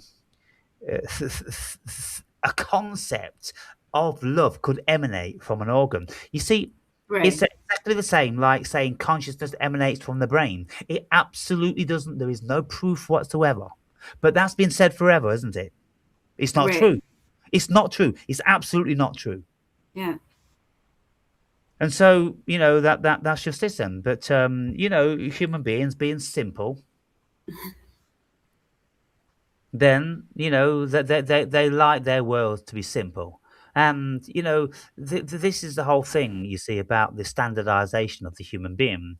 Back in, let's say, 1750, when the West started to become industrialized and become standardized, we needed to standardize the Mm. size and width of railway tracks, and nuts and bolts and screws, and weights and measures and all these different sorts of things, because France had theirs, and Britain had theirs, and America had theirs, and goodness me, you couldn't sell anything to anybody. And Mm. so, therefore, we had to have standardization. And then it's gotten more and more local. And now the human mind has been standardized. And they want to do it even more. They want to go even one step further and put a chip in it to ensure that every single mind has exactly the same programs. Yeah. And so that's where we are today, and I can't see them not achieving that in all reality. But when you speak about, like, okay, soul partners, Mm. did I say to you, well, first we have to discover what the soul is? Right. Yeah. Yeah. Who knows what the soul is? Right. There's so many different ideas of what the soul is. My idea of the soul, and it's premised on what I think I know and feel, is that the soul is the life essence of the body. It's the thing that gives it life. It's like um, a bulb when the electricity is turned on. Mm. Without the electricity, the bulb has no light. It's not a light bulb. It's just a piece of glass with a filament inside it.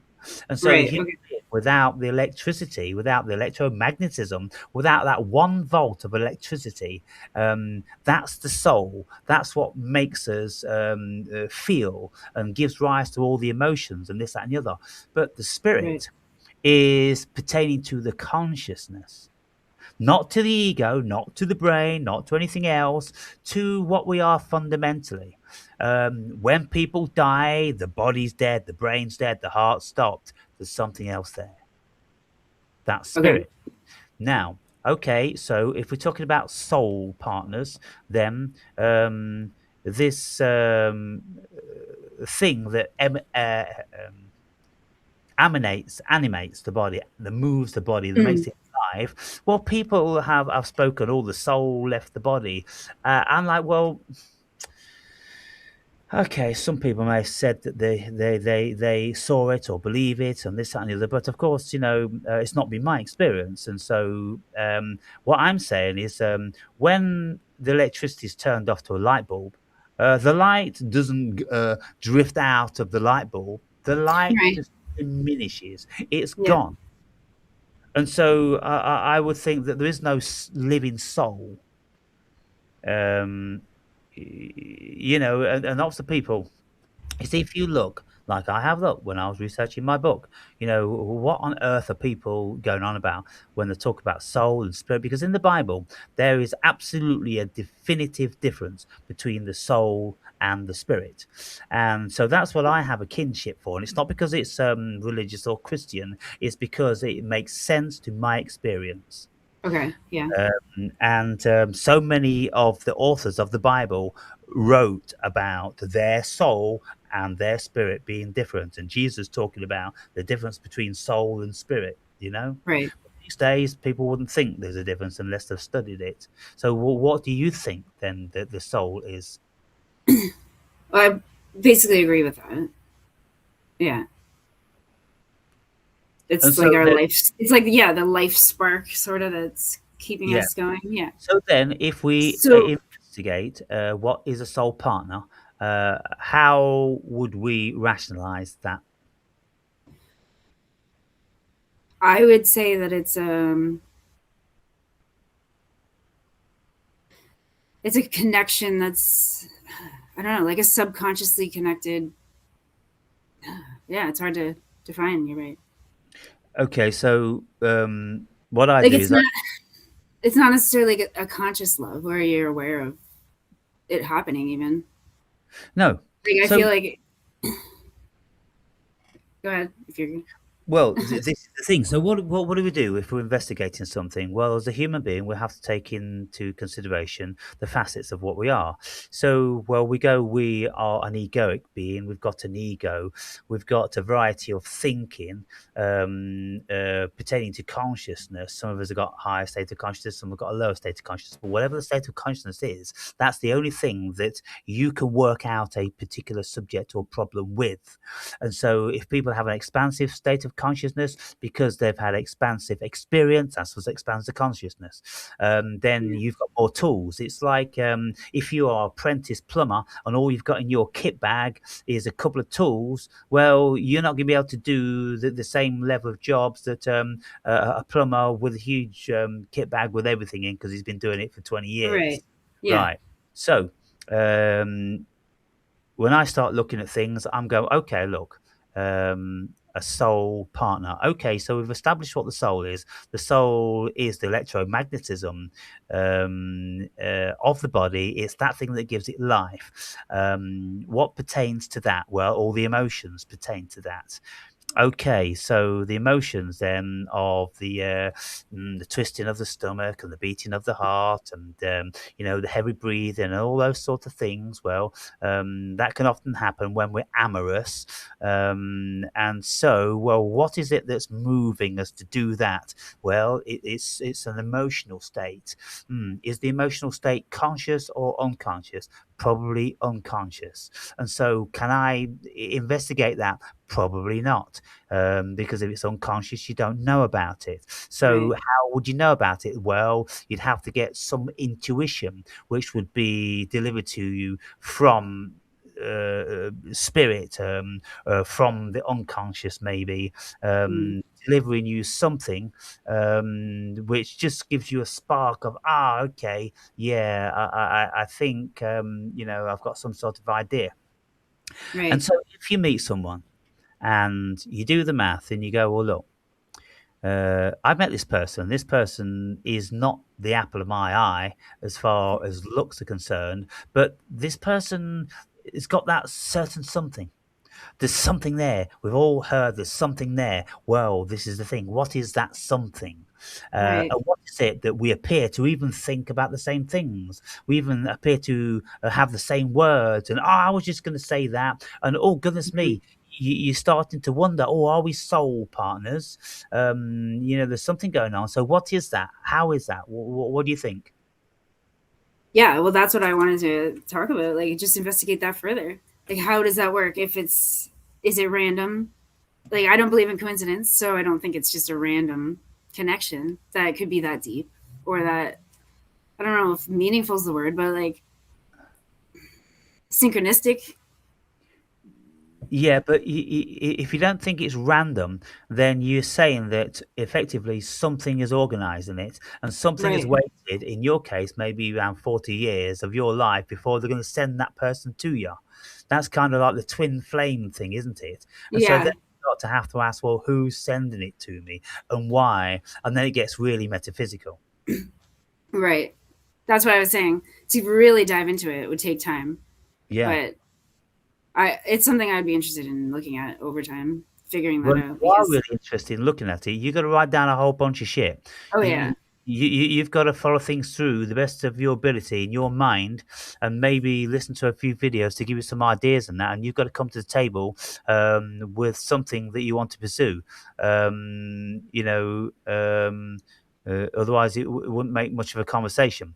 Um, i- i- because I've given the twin flame thing quite a lot of thought. Uh, Okay. Well, yeah, I know the general idea of it and everything, so yeah, I'm and not sure what I think of it though, because sorry, I'm not exactly sure what I think of it. no, I feel like I've already been in one of them with the grandiose narcissist, but he would have been considered what the karmic twin flame or the false twin flame, where there's the lesson to be learned out of it, but not the fulfillment of yeah. the happiness. Okay, so I mean, I got drawn in with one of those relationships, and what it amounted to is that uh, they watch you. They watch you while you're unaware. They are plotting, they're planning, they know what turns you on and turns you off and gets you excited, and this, that, and the other, and they're storing all this information. And then they can start to pretend that they've got confluence with you, and you can go, wow. And then they'll mention something about twin flame, and then, you'll build that up into being something. And then when they see that that's landed, well, because they've already read about all that stuff, or they'll just follow the format, and then you get beguiled, and then you get really confused, because then you start to think like, hang on, something's not right, something doesn't feel right, twin flame shouldn't feel like this.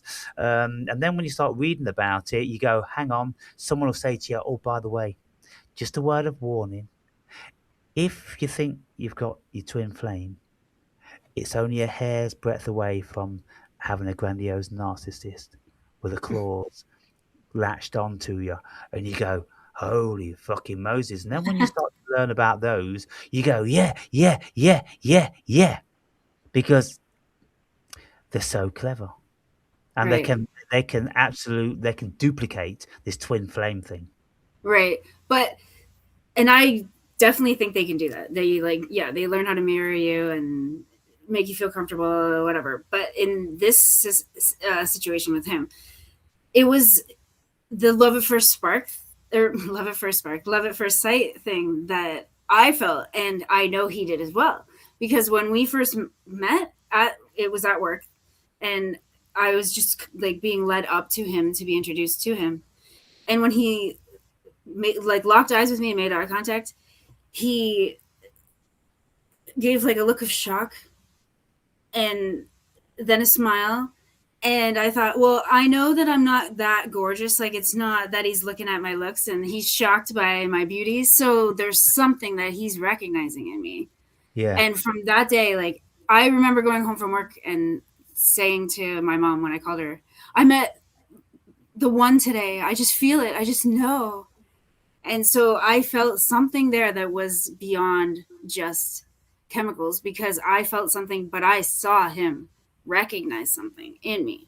And it yeah, could have just been him recognizing the empath because I've heard that they can do that as well, but I don't know what they see. Like, what is it that they're noticing? Is it the aura? Like, what can they see? But there was definitely something there at the point of meeting that yeah. defied logic or explanation, in my opinion. Mm. And that's very curious. It's very, very bewildering because when someone has proved themselves to be a narcissist, then it just doesn't make sense that all those other things are true, the love and the compassion Right. and the feelings. No, because they don't exist in a narcissist. It's Right. all a game. Yeah. So I'm wondering in that case with him if it was just he could recognize the empath in me somehow, and that's what he saw. Like maybe being a super empath, I was glowing more than the normal empath, so Or he could maybe sense it, or he just he I was don't know, just responding to the way you looked at him. potentially. But at that point, I don't think I did anything out of the ordinary other than just make eye contact with a stranger.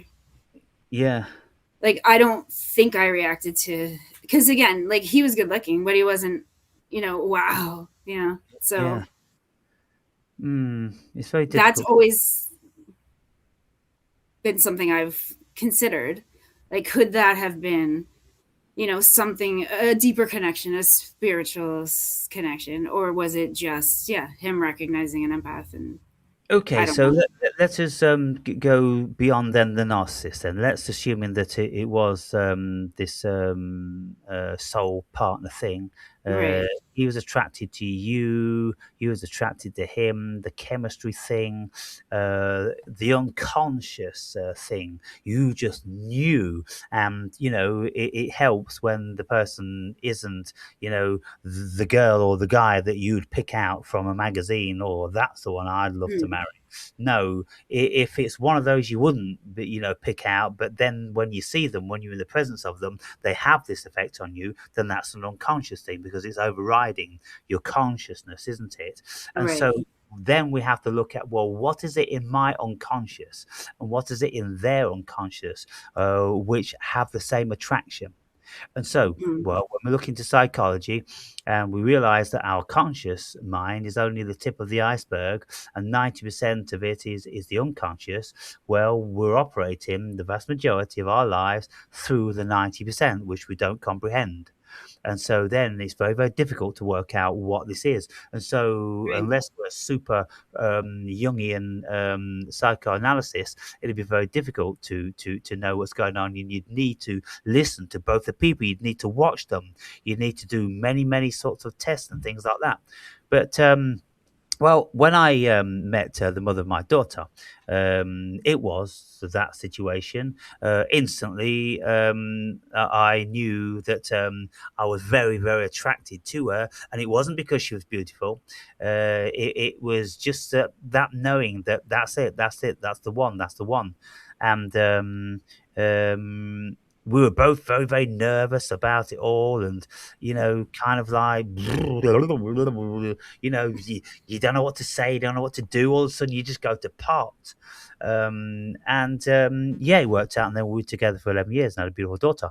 Um, and then, I would say that, there was a genuine love and affection there, something that I've never experienced with any other woman.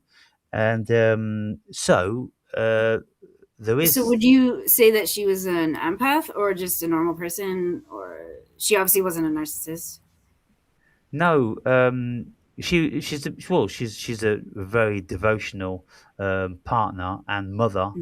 Mm. She's just absolutely doted on our daughter all of her life and doted on her mother, who's just passed away in the last few Mm. days. She's that sort, and so um, just a deep So root connected person. right, so it was a genuine Yeah, connection. yeah, Okay. See, yeah. and that's what I haven't had. I haven't had that real connection with a real person that isn't trying to use me. I mean, Right. everybody, like you say, it's a mutual relationship, right? But like you know the difference between how a narcissist uses a person and how a normal relationship functions. Yeah, well, the relationship with my daughter, it was just like yeah, we were, you know, she used to say two peas in a pod. We had no concept of soul partners or twin flames then, Right. and I was 20 years old. She was like 23, and we were inseparable from the moment we met. She moved in within a couple of weeks, and Uh, yeah, and it just was so right. Everything was about it was just so right. Nothing was ever an effort, you know. Um, until it was. until we became like brother and sister. Oh, We went through all of those love things, right.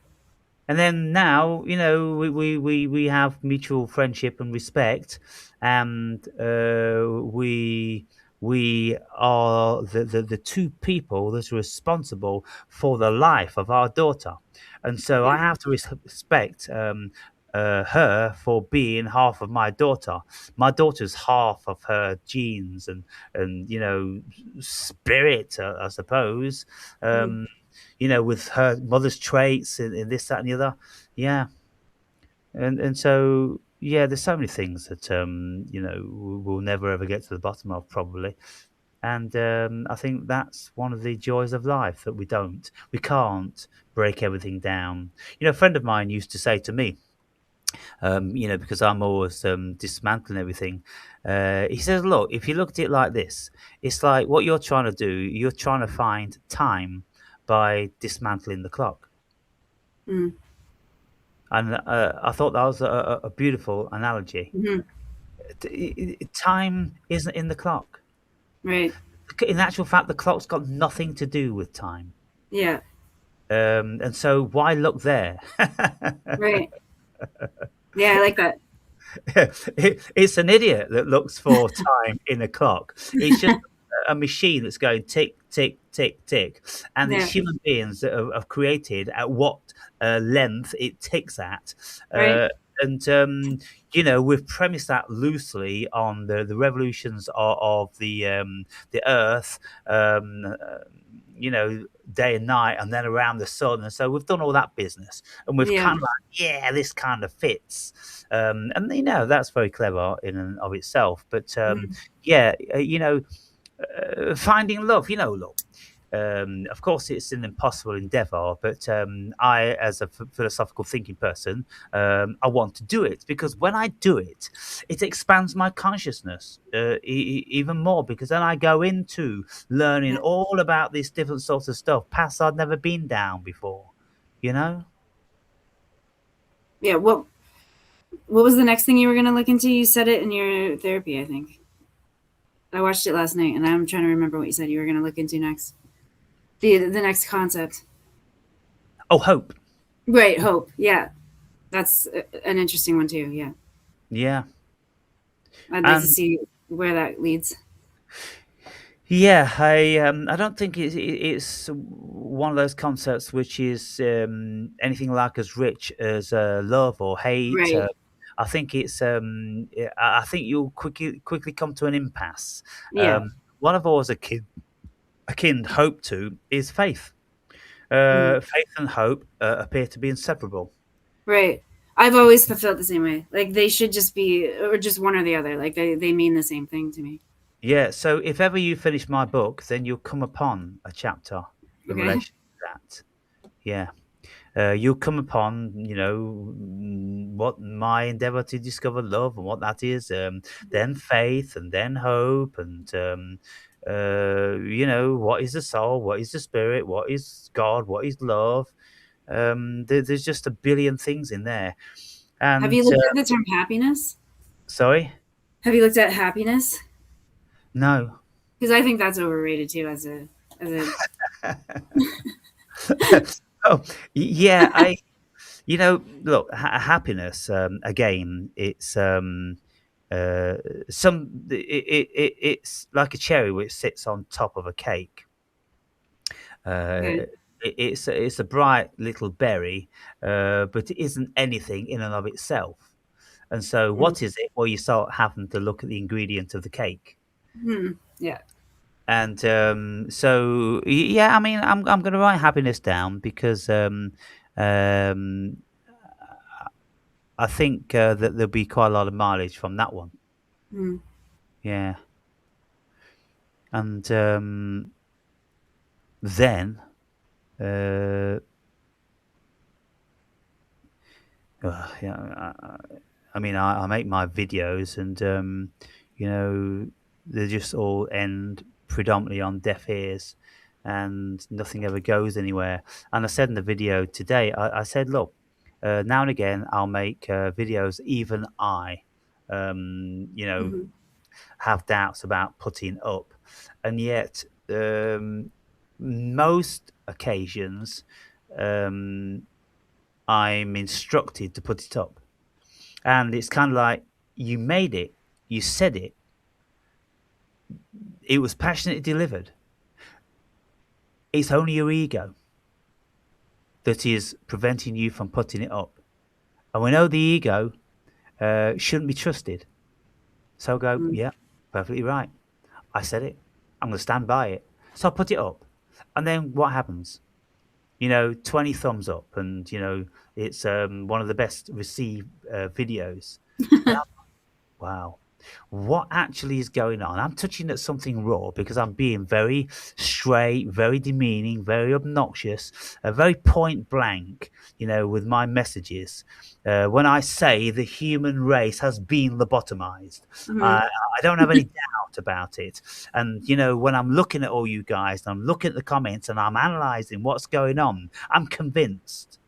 And so if I'm convinced about that, well, why is that? Well, because on the face of it, there's X, Y, and Z. So then through the years I've looked for all, I've looked into the pond and into the sediment, and then, of course, you come upon, ancient mythology of the Anunnaki and mm, splicing, Neanderthal, and look, this stuff is written in cuneiform tablets, mm, and ancient mythology. So, there's no smoke without fire. And so there's a whole lot of speak about all these archons and demons all over the world. And so I'm convinced because we know that there's been many, many hominids, and now there's just like the human that's the last one, but there's loads more. And so I'm like, yeah, it stands to reason that we haven't evolved. We were created. And this is why there's certain people on this planet that are hell bent on pretending that we've got X, Y, and Z history. And when all individuals all over the world start questioning that and going, that's not right. It's just not right because we've got this evidence here, that evidence there. I was listening to a video today, and it's the video I recommended in my video this morning. And I said, this guy on this video, mm, he is absolutely exceptional. Well, on that show, they will speak about Ghislaine Maxwell. Ghislaine Maxwell was a whole bunch more than anybody could even imagine. yeah. Uh, she was a fucking extraordinary person. And her and Epstein, they wanted to go with their submarine. They had a submarine, and Ghislaine was a pilot of a submarine which Epstein owned, and they were interested in finding Atlantis and this, that, and the other. But they came upon an actual city with pyramids and shit like that, which was found with radar, which is 2 miles deep, off the coast of Cuba. Two Okay. miles deep under the ocean, 2 miles. That Yeah. that that that's incredible. No, not 2 miles, 2,000 feet. I think there's about 2,200 feet to a mile. Let me just check this. Um,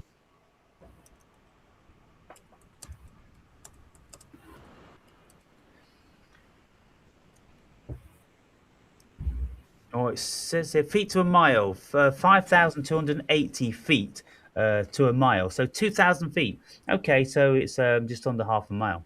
That's still deep. So where did that half a Yeah. mile of water come from? Half a Yeah. mile of water. You know, they talk about the Earth water's rising by 1 centimeter every 10 years or some fucking thing. Yeah. And so half a mile, we've got cities, civilizations, under. And so these civilizations apparently go back like 50,000 years. Wow. Yeah. Yeah. So when we investigate all this stuff, when we open our minds to it, every single time we just get our minds blown Mm, because our history becomes more and more and more obscure. right. When they're telling us that, oh, they want us to believe that the world is only 4,000 years old and God created it, and oh dear me, really? Yeah, you Um, get the two extremes though. Because then you get like, oh, the Big Bang was like 6 billion years ago, and then the Earth has been here for this many 8 billion billions, years, and yeah, they keep changing it all the time. But yeah, all this stuff, and so if people have a mind to think and they investigate and they enjoy doing that, well, this planet is the place to be. You yeah, know, you're right. uh, because you're never going to come to any impasse. It's just going to go Yeah, on and on forever. and And you can so, never stop. You can never learn everything. Like there's unlimited information here. yeah, absolutely. So if you've got 3 hours, I think it may be even 3.5 hours, then listen to that video. It Yeah. talks about an enormous amount of stuff, just a massive So it's broad. it's quite interesting. Then it Oh, covers a it's lot of yeah. Okay. it's the most interesting video I've seen in a long, long time. Oh, okay. Yeah, and there's so much stuff that I just had no idea about. Interesting. Yeah, I'll check And I it out mentioned then. in the video today that before the Second World War, in the 1930s, there were Hitler training camps on Coney Island, um, Hmm. and they were doing all these Nazi conventions in Madison Square with all the regalia, everything. And there was massive funding coming from America, from the Jews, and all different sorts. A lot of fingers in pies. Yeah, I want to watch the video with you and Andre. I haven't had a chance to do that yet because it Okay. sounded interesting by the title, Yeah. talking Yeah. about Hitler. Yeah. Because I've seen some of his speeches recently that they're now, I guess, creating with AI and translating into English. Whose speeches? Hitler's Hitler's Hitler's. Oh, yeah. speeches. Yeah. They're Yeah. fantastic, aren't they? Oh yeah. Yeah. Yeah, It's and quite then you interesting. see that he was a politician.